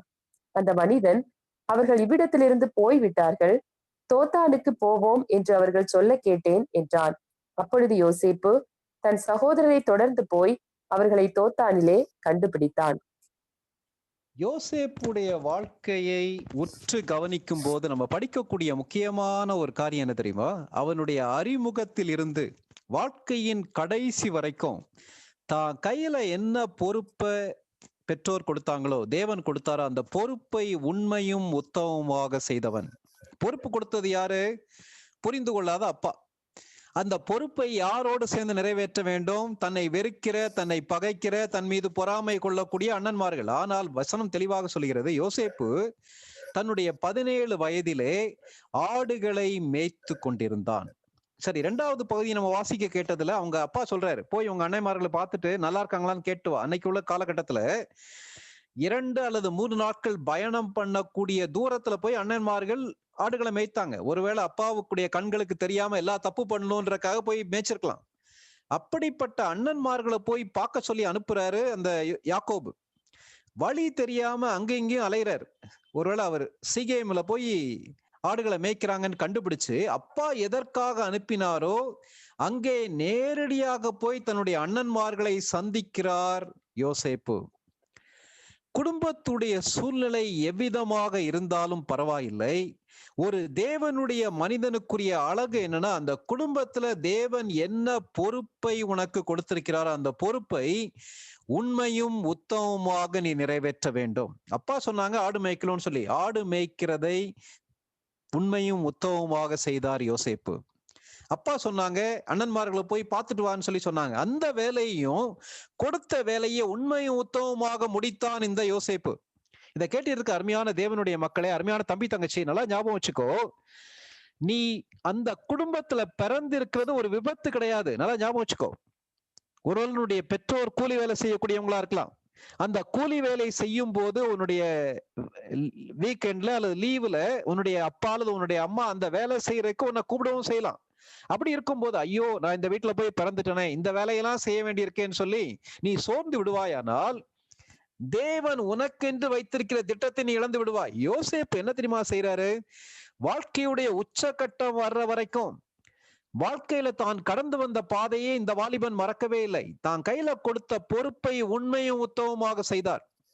புதிய ஏற்பாட்டுல சீஷர்களை குறித்து படிக்கும் போது இயேசு கிறிஸ்து யாரெல்லாம் தன்னுடைய ஊழியத்துக்கு அழைக்கிறார் தெரியுமா? தன்னுடைய பணியிலே யாரெல்லாம் மன்னிக்கலாம் யாரெல்லாம் உண்மையாக இருந்தார்களோ, தங்களுடைய பணியை கண்ணும் கருத்துமாக செய்தார்களோ அவர்களை நம்பி தேவன் பெரிய பொறுப்புகளை கொடுத்தார். இன்னைக்கு விசுவாசிகள் மத்தியில அல்லது கிறிஸ்தவர்கள் மத்தியில, ஊழியக்காரங்க மத்தியில இருக்கக்கூடிய ஒரு தவறான போதனை என்னன்னா, ஒரு சில காரியங்கள் ஆவிக்குரிய காரியங்கள், ஒரு சில காரியங்கள் உலக பிரகாரமான காரியங்கள், செக்குலர் திங்ஸ், ஸ்பிரிச்சுவல் திங்ஸ் சொல்லி 2ஆ பிரிச்சிடறாங்க. அநேக தம்பிமார் தங்கச்சிமாரை பற்றி பேரண்ட்ஸ் சொல்லக்கூடிய குறை என்னன்னா, காலையில எழும்பி கடைக்கு போயிட்டு வாடான்னு சொன்னா என் பையன் போறதே இல்லை, அப்பதான் பைபிளை படிக்க போறேன்னு சொல்லி சொல்றான். கொஞ்சம் அந்த காய்கறியை வெட்டி கொடுமா, அந்த அடுப்பை கொஞ்சம் பாத்துக்கன்னு சொல்லி மகா கிட்ட சொன்னா, இல்லம்மா எனக்கு இதான் குவைட் டைம் எடுக்க வேண்டிய வேலை இருக்கு, சாயங்காலம் நான் செல்லுக்கு போறதுக்கு பைபிள் ஸ்டடி ப்ரிப்பேர் பண்ண வேண்டியிருக்கு, எனக்கு ஒரு உதவியும் அவன் என்ன செய்ய மாட்டா, செய்யவே மாட்டா. நான் உட்கார்ந்து அத்தனை வேலையை என் மகனுக்காக மகளுக்காக நான் செய்யறேன். ஆனா எந்த வேலையிலையும் என்னுடைய மகளோ என்னுடைய மகனோ உதவி செய்யறதே இல்லை. அநேக நேரங்களில் என்னுடைய குடும்பத்துல அவங்க பாரமா இருக்காங்கன்னு சொல்லி சொல்லக்கூடிய பெற்றோர் உண்டு இல்லையா? இதை கேட்டு இருக்க தம்பிமார் தங்கைமார்ல யாராவது அப்படி இருக்கீங்களா? அருமையான தேவனுடைய மக்களே, தேவன் நம்முடைய கரங்களிலே கொடுத்திருக்கக்கூடிய உலக பிரகாரமான பொறுப்புகளிலே நாம் உண்மையா இராவிட்டால், உலக பொருளிலே உண்மையா இராவிட்டால், தேவன் நம்மை நம்பி எப்படி நித்திய பொருளை கொடுக்க முடியும்? கொஞ்சம் யோசித்து பார்க்கலாம். யோசேப்புடைய வாழ்க்கை எவ்வளவு இடுக்கமான சூழ்நிலையா இருந்தாலும் தான் கையில கொடுத்திருக்க அந்த பொறுப்பை உண்மையும் உத்தமமாக செய்து கொண்டிருந்தான் இந்த வாலிபன். தேவன் நம்மிடத்துல இதை எதிர்பார்க்கிறார். சூழ்நிலைகளை பார்த்து குறை சொல்லிக்கிட்டு முறுமுறுத்துக்கிட்டு வேலையை செய்யாம இருப்போமானா நாம் தேவனுடைய ஆசீர்வாதத்தை இழந்து போய்விடுவோம். சரி, இரண்டாவது, வலுவக்கூடிய சூழ்நிலையில இந்த மனிதனுடைய வாழ்க்கை வளம் பெற்றதற்கான காரணம் என்னன்னா, தேவனையே பிரியப்படுத்தினவன் இந்த யோசேப்பு, தேவனையே பிரியப்படுத்தினவன். அந்த 37வது அதிகாரம் 2ஆம் வசனம் வாசிங்க. அதோடைய பின்பகுதி நம்ம ஏற்கனவே வாசித்துட்டோம். 2ஆம் வசனம் வாசிங்க. யாக்கோபுடைய சந்ததியின் வரலாறு. யோசேப்பு 17 வயதிலே தன் சகோதரருடனே ஆடுகளை மேய்த்து கொண்டிருந்தான். அந்த இளைஞன் பில்கால் சில்பால் என்னும் தன் தகப்பனுடைய மறுமனையாட்டிகளின் குமாரரோடே இருந்து அவர்களுடைய துன்மார்க்கத்தை தன் தகப்பனுக்கு சொல்லி வருவான். இந்த வசனங்களை படிக்கும் போது நமக்கு ஒரு கேள்வி எழும்பலாம். என்ன கேள்வினா, அப்பா கிட்ட போய் தான் அன்னைமார்களை பத்தி போட்டு கொடுத்தானா அல்லது கோல் சொன்னானான்னு சொல்லி கேட்கலாம். ஆனா இந்த வசனம் அவிதமாக சொல்லவில்லை, நெகட்டிவா சொல்ல. அதாவது அண்ணன்மார்களுடைய துன்மார்க்கம் யாக்கோபுக்கு நன்றாக தெரிஞ்சிருக்கும். அதுல ஒழுங்கா இருக்கக்கூடிய பையன்கிட்ட தான் அண்ணன்மார்களை பத்தி கேட்பாங்க. மோசமா இருக்க ஒரு பையன்கிட்ட மோசமா இருக்க பையனை பத்தி கேட்கவே மாட்டாங்க. எல்லாம் கூட்டு திருடங்களா இருந்தா முடியாது. இந்த வீட்டுல நீங்க பார்த்தா யாக்கோபுக்கு நல்லா தெரியும் யோசேப்பு வித்தியாசமானவன் சொல்லி தெரியும். அதனால கேட்டிருக்கலாம். கேட்கும் போது அண்ணன்மார்கள் என்னெல்லாம் அட்டூழியம் பண்றாங்கன்றத சொல்றான். சரி, இதுல நம்ம கற்றுக்கொள்ள வேண்டிய காரியம் என்னன்னா, யோசேப்பு ஆடு மேய்த்தது அண்ணன்மார்களோடு தான் ஆடு மேய்த்தான். ஆனால் அண்ணன்மார்கள் செய்த துன்மார்க்கத்திற்கு யோசேப்பு உடன்படவில்லை. அண்ணன்மார்கள் தவறு செய்தாலும் அண்ணன்மார்களை பிரியப்படுத்துவதற்காக யோசேப்பு தவறு செய்யாதபடிக்கு தேவனையே பிரியப்படுத்தினவன் யோசேப்பு. இது அவனுடைய வாழ்க்கையின் தாரக மந்திரமாக இருந்தது. இதை கேட்டு இருக்க அருமையான தம்பி தங்கச்சி, உன்னுடைய குடும்பத்தின் சூழ்நிலை எவ்வளவு தாறுமாறாக இருந்தாலும் பரவாயில்ல, உன்னுடைய அப்பா அல்லது உன்னுடைய தாயார், உன் கூட பிறந்த சகோதர சகோதரிகள் தேவனுக்கு பிரியமில்லாத காரியங்களை செய்தாலும் அதை சாக்காக வைத்துக்கொண்டு நானும் தேவனுக்கு பிரியமில்லாத காரியத்தை செய்கிறேன்னு சொல்லி யாருமே சொல்ல முடியாது. we are accountable for our life. செத்து போன மீன் தண்ணீருடைய ஓட்டத்திலேயே போய்விடும். ஆனா இந்த இடத்துல யோசேப்பு உயிருள்ள மீனாக பாவத்துக்கு எதிர்த்து பாவத்துக்கு புறமுதுகு காட்டி தேவனுக்கு பிரியமில்லாத காரியங்கள் எல்லாவற்றையும் விட்டு விலகக்கூடிய தன்மை அந்த 17 வயதிலேயே யோசேப்புடைய வாழ்க்கையில காணப்பட்டது. இதை கேட்டிருக்க அருமையான சகோதர சகோதரிகளே, இன்னைக்கு நம்முடைய குடும்பத்துல தேவனுக்கு பிரியமில்லாத காரியங்கள் நடைபெறும் போது விசுவாசிகளாகிய நாம், தேவனுடைய ஊழியத்தை செய்யக்கூடிய நாம் அதற்கு இடம் கொடுத்து நம்ம தப்பு செய்யறோமா? அல்லது இவன் பொய் சொல்ல மாட்டான், இவன் லஞ்சம் கொடுக்க மாட்டான், இவன் தேவனுக்கு பிரியமில்லாத காரியத்தை செய்ய மாட்டான், நம்ம இவனை அதுல திருத்தவே முடியாது, அதனால இந்த காரியத்துல இவனை கன்சிடரே பண்ணக்கூடாது சொல்லக்கூடிய அளவுக்கு நம்முடைய ஸ்டாண்டை கீப் அப் பண்றோமா அல்லது காம்ப்ரமைஸ் பண்றோமா? கொஞ்சம் யோசித்து பார்க்கலாம். யோசேப்பை தேவன் வாழ்வழிக்கக்கூடிய அளவுக்கு உயர்த்தினதற்கு காரணம், அவன் வலுவாமல் போனதற்கு காரணம் தெளிவான கன்விக்ஷன். தேவனையே பிரியப்படுத்துவேன், தேவனையே பிரியப்படுத்தினவன் இந்த யோசேப்பு. இது அவருடைய வாழ்க்கை லட்சியமாக இருந்தது. நமக்கு இந்த லட்சியம் உண்டா? சரி தம்பி தினேஷ், இதோட முடிச்சிடலாமா? ஒரு 5 நிமிஷம் எடுக்கலாமா தம்பி?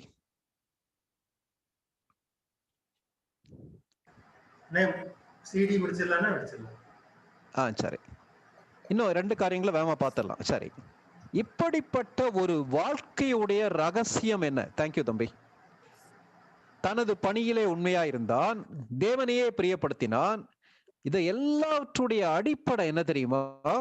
தேவனோடு யோசேப்புக்கு இருந்த தனிப்பட்ட உறவு.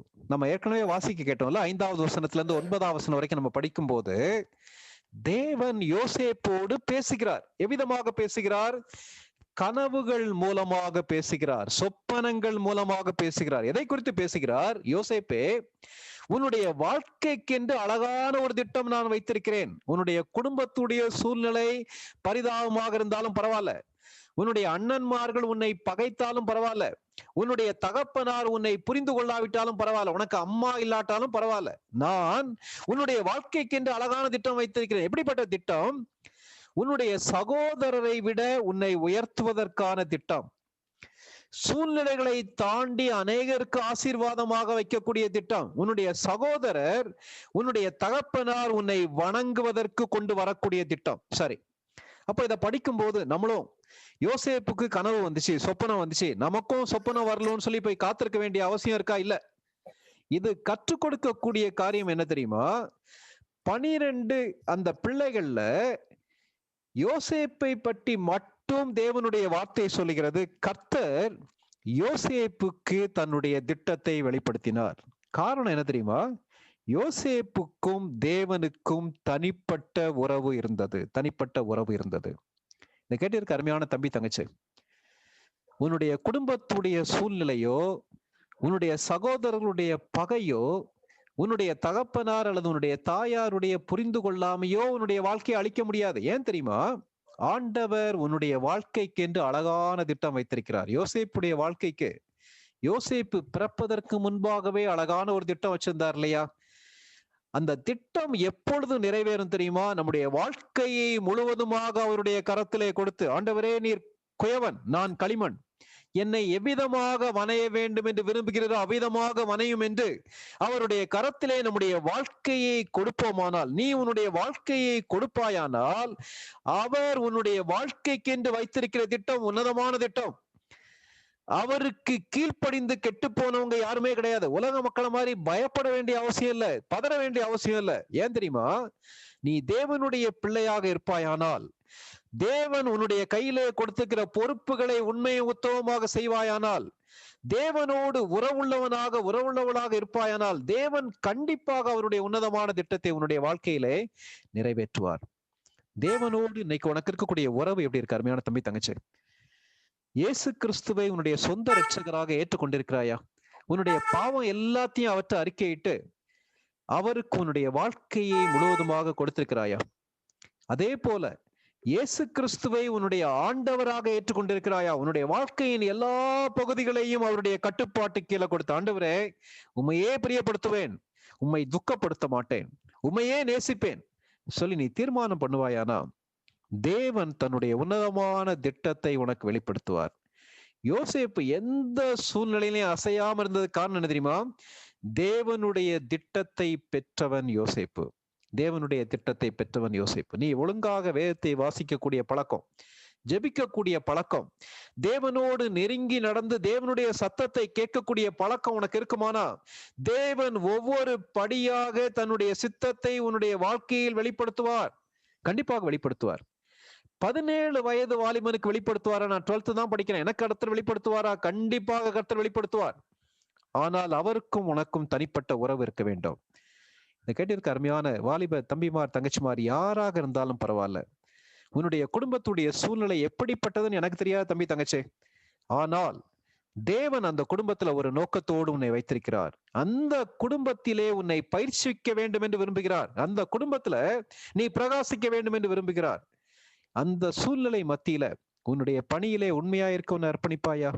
தேவனையே பிரியப்படுத்துவாயா? தேவனுக்கும் உனக்கு உள்ள உறவை ஆழமாக காத்துக்கொள்வாயா? அவ்விதமாக நீ வாழும் போது தேவன் தன்னுடைய திட்டத்தை தெளிவாக உனக்கு வெளிப்படுத்துவார். அந்த திட்டம் கண்டிப்பாக நிறைவேறும். அது நல்ல ஒரு திட்டம். தலைகளை தாழ்த்தி கண்களை மூடி ஜெபிக்கலாமா? அமைதியாக இன்றைக்கு ராத்திரி பரிசுத்த ஆவியானவர் நம்மோடு என்ன பேச விரும்புகிறார் என்பதை மாத்திரம் கொஞ்சம் கவனிக்கலாம்.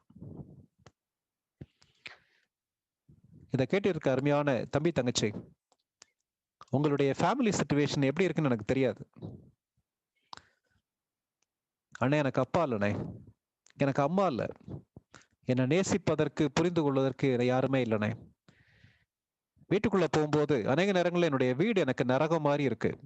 அப்பா குடிகாரண்ணே, அம்மா சிக்கா இருக்காங்க. இந்த குடும்பத்துல நான் பிறக்காம வேற ஒரு நல்ல குடும்பத்துல பிறந்திருந்தா என்னுடைய எதிர்காலம் எவ்வளவு ஆசீர்வாதமா இருக்கும்னு சொல்லி கலக்கத்தோடு இருக்கக்கூடிய அருமையான தம்பி தங்கச்சி, இன்னைக்கு ராத்திரி யோசேப்புடைய வாழ்க்கை உனக்கு சொல்லக்கூடிய நல்ல செய்தி என்ன தெரியுமா? You are not an accident. நீ ஒரு விபத்து அல்ல. தேவன் அவருடைய உன்னதமான திட்டத்தின்படி அந்த குடும்பத்துல உன்னை உருவாக்கி இருக்கிறார். நீ கடந்து போகக்கூடிய வேதனை, ஏமாற்றங்கள், அது எல்லாம் உன்னை உருவாக்கும். நீ அநேகருக்கு ஆசீர்வாதமாக இருப்பாய். நீ செய்ய வேண்டியது என்ன தெரியுமா?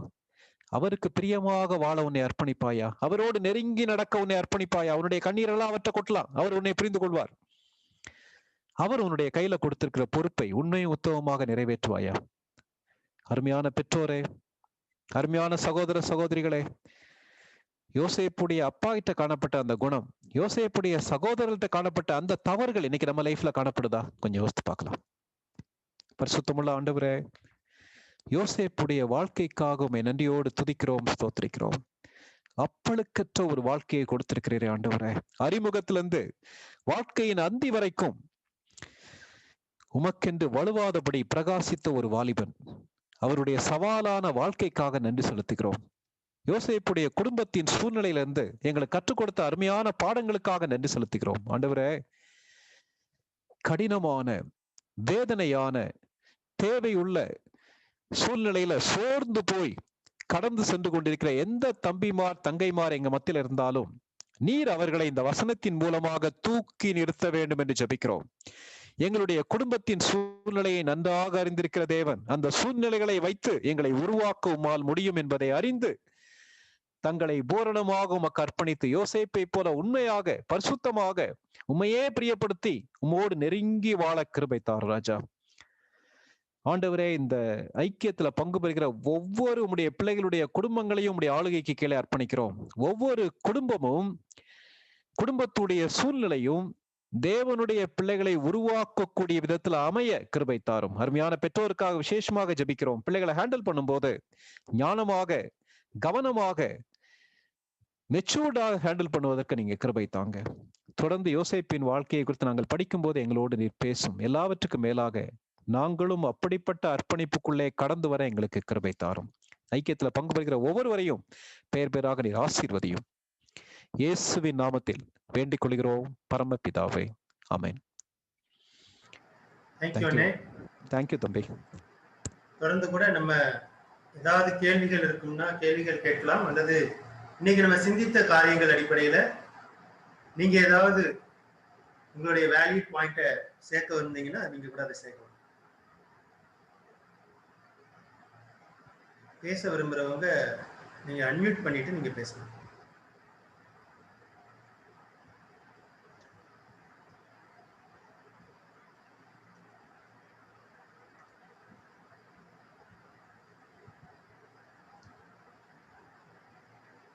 அண்ணே, நான் ஒரு சந்தேகம் கேட்டுக்கிறேன். யாரு? சத்யராஜா? சத்யராஜுங்கண்ணே. சொல்லுங்க சத்யராஜ். யாக்கோப்பு இந்த பார்ஷியாலிட்டி பார்த்ததற்கு அவனுடைய மாமா கிட்ட அவன் ஏமாற்றப்பட்டது ஒரு ஃபேக்டரா இருக்குங்களா? இருந்திருக்கிறதுக்கு வாய்ப்பு இருக்காண்ணா? எப்படி அப்படி சொல்றீங்க சத்யராஜ்? ஏன்னா அந்த இவங்களை நேசிக்கல. ஏன்னா அவங்க அம்மாவை அவன் நேசிக்கல. அவன் இந்த குழந்தை பிறந்தா என்ன நேசிப்பாரு அப்படின்னு ஒரு குழந்தை பிறக்குது, அடுத்த குழந்தை பிறக்குது, இப்பயாவது என்ன நேசிப்பாரு, அடுத்து ஒரு குழந்தை பிறக்குது, இப்பயாவது என்ன நேசிப்பாரு அப்படின்னு சொல்லிட்டு. யார் சொன்னது? ரேச்சலோட அக்கா. ஆமா. அப்போ அவன் ஏமாற்றப்பட்டு தான் அவன் ஆக்சுவலா ரேச்சலை கல்யாணம் பண்ணிக்கணும்னு தான் யாக்கோப்பு ஆசைப்படுறாரு. அவருடைய மாமனார் இவங்களை கல்யாணம் பண்ணி வச்சிடறாங்க, ரேச்சலோட சிஸ்டரை. ஆமா. அந்த இடத்துல ஏமாற்றப்படுறாரு யாக்கோபு. சரி. அந்த ஏமாற்றம் இங்க பார்ஷியாலிட்டி பார்ப்பதற்கு ஒரு ஃபேக்டரா இருந்திருக்குமான்னு எனக்கு ஒரு கேள்வி. என்ன அப்படி பைபிள்ல போடல தம்பி. சரிங்கண்ணே. முதல்ல இருந்தே ராகேல தான் நேசிக்கிறாரு. ஆமாங்கண்ணே. லேயாள் அதனால ரொம்ப கஷ்டப்படுறாங்க. ம் ராகேல அதிகமா நேசித்தபடியினால ராகேலுடைய பிள்ளைகளையும் அதிகமா அவர் நேசிக்கிறாரு. ம் அது வசனத்தின்படி சரியான போதனை கிடையாது. ம் ஆமா. அதனால அந்த காரணத்தால அல்லது அவருடைய பெற்றோர் இவ்விதமா ட்ரீட் பண்ணதால இவரும் அதே மாதிரி ட்ரீட் பண்ணப்படலும்ன்றது வசனத்தின்படி சரி கிடையாது. ஏன்னா இந்த பாரபட்சம் காட்டுறதால ம் எவ்வளவு வேதனையை அனுபவிச்சாருன்றது யாக்கோபுக்கு நல்லா தெரியும். ம் அதனால அதே காரியத்தை இவர் செய்யறதால அந்த குடும்பத்துக்குள்ள அவ்வளவு பெரிய பிரச்சனை வருது. அதனால லாபான்ட்டு டிசப்பாயிண்ட் ஆனதால இவர் பாரபட்சம் காட்டினாருன்னு சொல்ல முடியாது. ஏன்னா லாபான் ஏமாத்துறதுக்கு முன்னாடியும் அதான் காட்டினாரு. ம் ராகேலுக்காக 14 வருஷம் வேலை செஞ்சு ராகேல கல்யாணம் பண்றாரு. ம் அதனால ஒருவேளை அந்த டிசப்பாயின்மெண்ட் காரணமா இருந்திருக்கலாம். ஆனா தேவனுடைய திட்டம் எதுவோ, தேவன் நமக்கு என்ன சொல்றாரோ அதை நம்ம செய்யறதுக்கு நம்ம அழைக்கப்பட்டிருக்கோம் தம்பி. ஒருவேளை நீங்க சொன்ன மாதிரி இருக்கலாம் மேபி. தேங்க்யூ அண்ணன். தேங்க்யூ தம்பி. தேங்க்யூ அண்ணன்.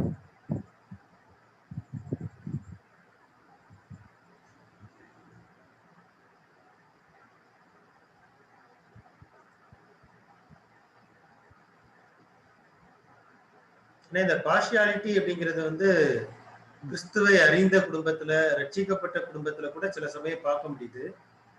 இது பிள்ளைகளுடைய அண்டர்ஸ்டாண்டிங்ல இருக்க பிரச்சனையா, இல்லைன்னா கண்டிப்பா பெற்றோர்கள்ட்ட இருக்க பிரச்சனை தானா? இல்ல, இந்த பார்ஷியாலிட்டின்றது நம்முடைய மாம்சத்துடைய ஒரு தன்மை. அது ஜெனரலாவே நமக்கு ஒரு சிலரை பிடிக்கும், ஒரு சிலரை பிடிக்காது. ஜெனரலாவே நமக்கு பிடிச்ச காரியங்களை செய்யறவங்கள பிடிக்கும், பிடிக்காத காரியங்களை செய்யறவங்கள பிடிக்காது. ஆனா பேரண்ட்ஸ் அவிதமாக பார்ஷியாலிட்டியை காட்டுறதுக்கு அழைக்கப்படல. இப்போ நீங்க பாத்தீங்கன்னா, மூத்த குமாரன் இருக்கான், இளைய குமாரன் இருக்கான். மூத்த குமாரன் அப்பா சொன்னதை கேட்டுட்டு ஃபுல்லா அப்படியே கீழ்ப்படிஞ்சு இருக்கான். ஆனா இளைய குமாரன் கிளம்பி போய் எல்லா காசையும் செலவழிச்சுட்டு வரான். அவனையும் அப்பா ஏற்றுக்கொள்றாரு. இது கடவுளுடைய அன்பை காட்டுவதற்காக பயன்படுத்தக்கூடிய ஒரு இல்லஸ்ட்ரேஷன் அது. அதனால பாரபட்சம் காட்டுறது மாம்சத்துக்குரிய ஒரு காரியம். ஆமா, ஆண்டவருடைய அன்புன்றது அதையும் தாண்டி எல்லாரையும் நேசிக்கிறதுக்கு அழைக்கப்பட்டிருக்கும். தவறுகளை சரி பண்ணலாம், தவறுகளை கரெக்ட் பண்ணலாம். ஆனா அதே நேரத்துல இவங்க நான் எதிர்பார்த்த மாதிரி இல்லைன்றக்காக ஒதுக்குறது வசனத்தின் அடிப்படையில சரி கிடையாது தம்பி. கண்டிப்பா. இன்னைக்கு பிராக்டிக்கலா பார்த்தா எல்லார் வீட்லயும் கிட்டத்தட்ட ஒரு எல்டர் சன் அப்படின்னு சொன்னா அது ஒரு மாதிரியும், யங்கர் அப்படின்னா அது ஒரு மாதிரியும் ஒரு வாழ்வியல் இருக்கு இல்லையா? எல்லார் வீட்டுக்குள்ளயும் இருக்கு. கண்டிப்பா எல்லார் வீட்டுக்குள்ளயும் இருக்கு. ஈவன் நல்ல விசுவாசிகள் வீட்டுல கூட அந்த பார்ஷியாலிட்டியை நம்மளால பார்க்க முடியுது. ஏன்னா அங்க என்ன ஒரு அடி விழுது, இங்க என்ன அரவணைப்பு. அந்த வித்தியாசத்தை சின்ன பிள்ளைங்க பார்த்து பார்த்தே வளருது. சோ இப்படி ஒருத்தர் பாதிக்கப்பட்டிருக்காங்கன்னா அந்த கிறிஸ்துவின் அன்புலதான் அதை அவங்க சரி பண்ண முடியும் இல்லையா? ஆமா தினேஷ். அதான் என்னன்னா, முதல் குழந்தை பிறக்கும் போது அவ்வளவு நாள் எதிர்பார்த்து முதல்ல பிறக்கிற குழந்தைன்றதால அது மேல பாசத்தையும் அன்பையும் கொட்டி வளர்ப்பாங்க. ஆனா 2வது குழந்தை வந்த பிறகு அது கம்ப்ளீட்டா ஷேர் ஆகும். 3வது குழந்தை வரும்போது இன்னும் ஷேர் ஆகும். ஆனா சில பெற்றோர் அந்த எல்லா பிள்ளைகளையுமே சேர்த்துதான் என்ன செய்வாங்க, ஹேண்டில் பண்ணுவாங்க. தேவனுடைய அன்பு நமக்குள்ள இருக்கும்போது உலக பிரகாரமா மற்ற தேவனை அறியாத மக்களா இருந்தாலும் பரவாயில்ல, ஈக்குவல் அட்டென்ஷன் கொடுக்க வேண்டியது மிக மிக முக்கியம். கண்டிப்பா. இது தவறு, இது பாவம், அது கண்டிப்பா.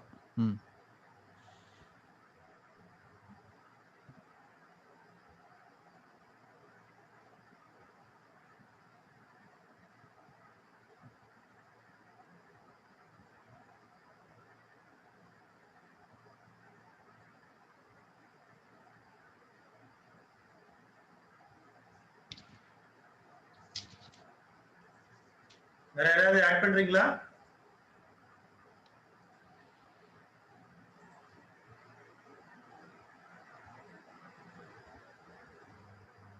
ஜேம்ஸ் டேனியலுக்கு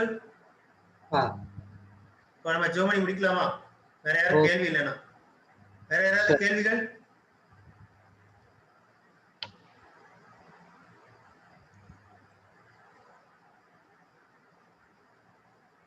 ஜெபம்ட்டுமா? சரிங்க. சகல நன்மைகளுக்கும் ஊற்றும் காரணருமாய் இருக்கிற எங்கள் ஜீவனுள்ள தகப்பனே, இந்த அருமையான மாலை பொழுதிலும் கர்த்தாவே நாங்கள் ஒன்று கூடி ஜூம் மூலமாக, ராஜபாலன் மூலமாக யோசேப்பினுடைய வாழ்க்கையை குறித்த ஆண்டவரே நீர் கொடுத்த நல்ல செய்திக்காக நாங்கள் உம்மை துதிக்கிறோம், ஸ்தோத்திரிக்கிறோம் ராஜா. ஆரம்பத்தில் கர்த்தாவே கனெக்டிவிட்டி ப்ராப்ளம் இருந்தாலும் அவற்றையெல்லாம் மேற்கொண்டு எங்களோடு கான்டாக்ட் பண்ண எந்த விதமான ப்ராப்ளமும் ஏற்படாத வண்ணம் நேர்த்தியாக நீர் வழிநடத்தி வந்த தயவுகளுக்காக நன்றி செலுத்துகிறோம் ராஜா. ஆண்டவரே, யோசேப்பினுடைய வாழ்க்கையிலே கர்த்தாவே ஏகப்பட்ட அப்ஸ் அண்ட் டவுன்ஸை நாங்கள் பார்க்கிறோம். ஜேக்கப்பும் கர்த்தாவே ஆண்டவரே ஈசாக்கின் குடும்பத்தில் இருந்தபோது மதனுடைய சூழ்ச்சி, தகப்பன் தாயினுடைய பாரபட்சம், இவற்றில் அவன் மூழ்கி சகோதரனை ஏமாற்றி அதற்கான அறுவடையை அவன் அறுத்தான். குடும்பத்தை விட்டு அவன் பிரிய வேண்டிய சூழ்நிலை ஏற்பட்டது. இவற்றையெல்லாம் ஒரு பாடமாக கருதி இந்த பாரபட்சம் நமக்கு இனிமேல் தேவையில்லை என்று சொல்லி அந்த 12 பேர்களோடு ஒரே கண்ணோட்டத்தோடு பார்க்கக்கூடிய பார்வையை அவன் இழந்தான். ஆகவே சகோதரர்கள் எல்லோரும் யோசேப்பை ஒதுக்கி வைத்தார்கள், அவனை விரோதியாக எண்ணினார்கள். இருந்தாலும் கர்த்தாவே அந்த மாதிரியான ஒரு குடும்ப சூழ்நிலையில் உண்மை முத்தமாக இருக்கக்கூடிய அவனுடைய இருதயத்தை நீர் பார்த்தீர், அவனை தூக்கி நிறுத்தினீர். பல வகையான சூழ்நிலைகளில் அவனோடு நீர் பேசி கர்த்தாவே அவனை தாங்கினீர், கம்ஃபர்ட் பண்ணினீர், எம்பவர் பண்ணினீர் ராஜா. அதற்காக நன்றி செலுத்துகிறோம், துதிக்கிறோம். தகப்பனே, எப்போதும் உம்மோடுள்ள உறவில் அவன் நிலைத்திருந்ததை நாங்கள் பார்க்கிறோம். கர்த்தாவே, குடும்ப சூழ்நிலை எவ்வாறாக இருந்தாலும் எங்களுக்கும் உமக்கும் உள்ள உறவு எந்த வகையிலும் பிரிந்து போகாத வண்ணம் நாங்கள் உம்முடைய ஃபெலோஷிப்பில் அனுதினமும் வேத வாசிப்பிலும் ஜெபிப்பதிலும் உறுதியாக தரித்திருக்கும் போது அந்த குடும்ப பின்னணி மோசமாக இருந்தாலும் எரிந்து பிரகாசிக்கிற சுடர்களாக எங்களை திகழ பண்ணுகிற தேவன் ராஜா. அதற்காக நாங்கள் நன்றி செலுத்துகிறோம், துதிக்கிறோம். குடும்ப பின்னணியாம் பிரதர் சிஸ்டர் மாதிரியாக இருக்கிறார்கள் என்று சொல்லி எக்ஸ்கியூஸ் பண்ணாத வண்ணம் தகப்பனே இருக்கக்கூடிய சூழ்நிலையிலும் தகப்பனே நாங்கள் உண்மை உத்தமாக உமக்காக செயலாற்றுவதற்கான கிருபையை தந்து வழிநடத்த வேண்டுமா ஜெபிக்கிறோம். ராஜபாலனை எடுத்து பயன்படுத்தியதற்காக நன்றி ராஜா. தகப்பனே, 22, 23, 24, 25 தேதிகளில் கர்த்தாவே அவர்கள் டாக்டரினல் செஷன் எடுக்க இருக்கிறார்கள். அவளை பலப்படுத்தும், தூயானதம் அவளை அனாயின் பண்ண வேண்டுமாய் ஜெபிக்கிறோம். நல்ல அப்ளிகேஷன் பார்ட்டில் நன்றாக போதிக்கக்கூடிய வகையிலே அவளுக்கு ஞானத்தை தந்து ஆசீர்வதிக்க வேண்டுமா ஜெபிக்கிறோம். தகப்பனே, கொடுத்த சத்தியத்திற்காக நன்றி ராஜா. கேட்டவர்களுடைய உள்ளத்திலும் நீர் கிரியை செய்ய வேண்டுமாய் ஜெபிக்கிறோம். கர்த்தாவே, இரவிலும் நல்ல நித்திரை தந்து அதிகாலையில் உடைய பாதத்தண்டில் வந்து அமரக்கூடிய பாக்கியத்தை நீர் கொடுக்க வேண்டுமா ஜெபிக்கிறோம். காத்தெல்லாம் வழி நடத்தும் மீட்பர் இயேசு கிறிஸ்துவின் இனிய நாமத்தில் ஜெபிக்கிறோம் எங்கள் ஜீவனுள்ள பிதாவே, ஆமென். தேங்க்யூ. நம்ம ஒருவருக்கொருவர் பேசிக்கொள்ளலாம், விசாரித்துக் கொள்ளலாம். வந்த ஒவ்வொருவருக்கும் மீண்டும் ஒரு முறை நன்றியை தெரிவித்துக் கொள்ளலாம்.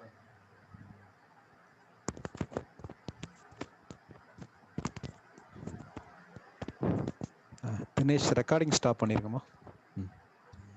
ராஜா, நாளையில இருந்து டைட் ஷெட்யூல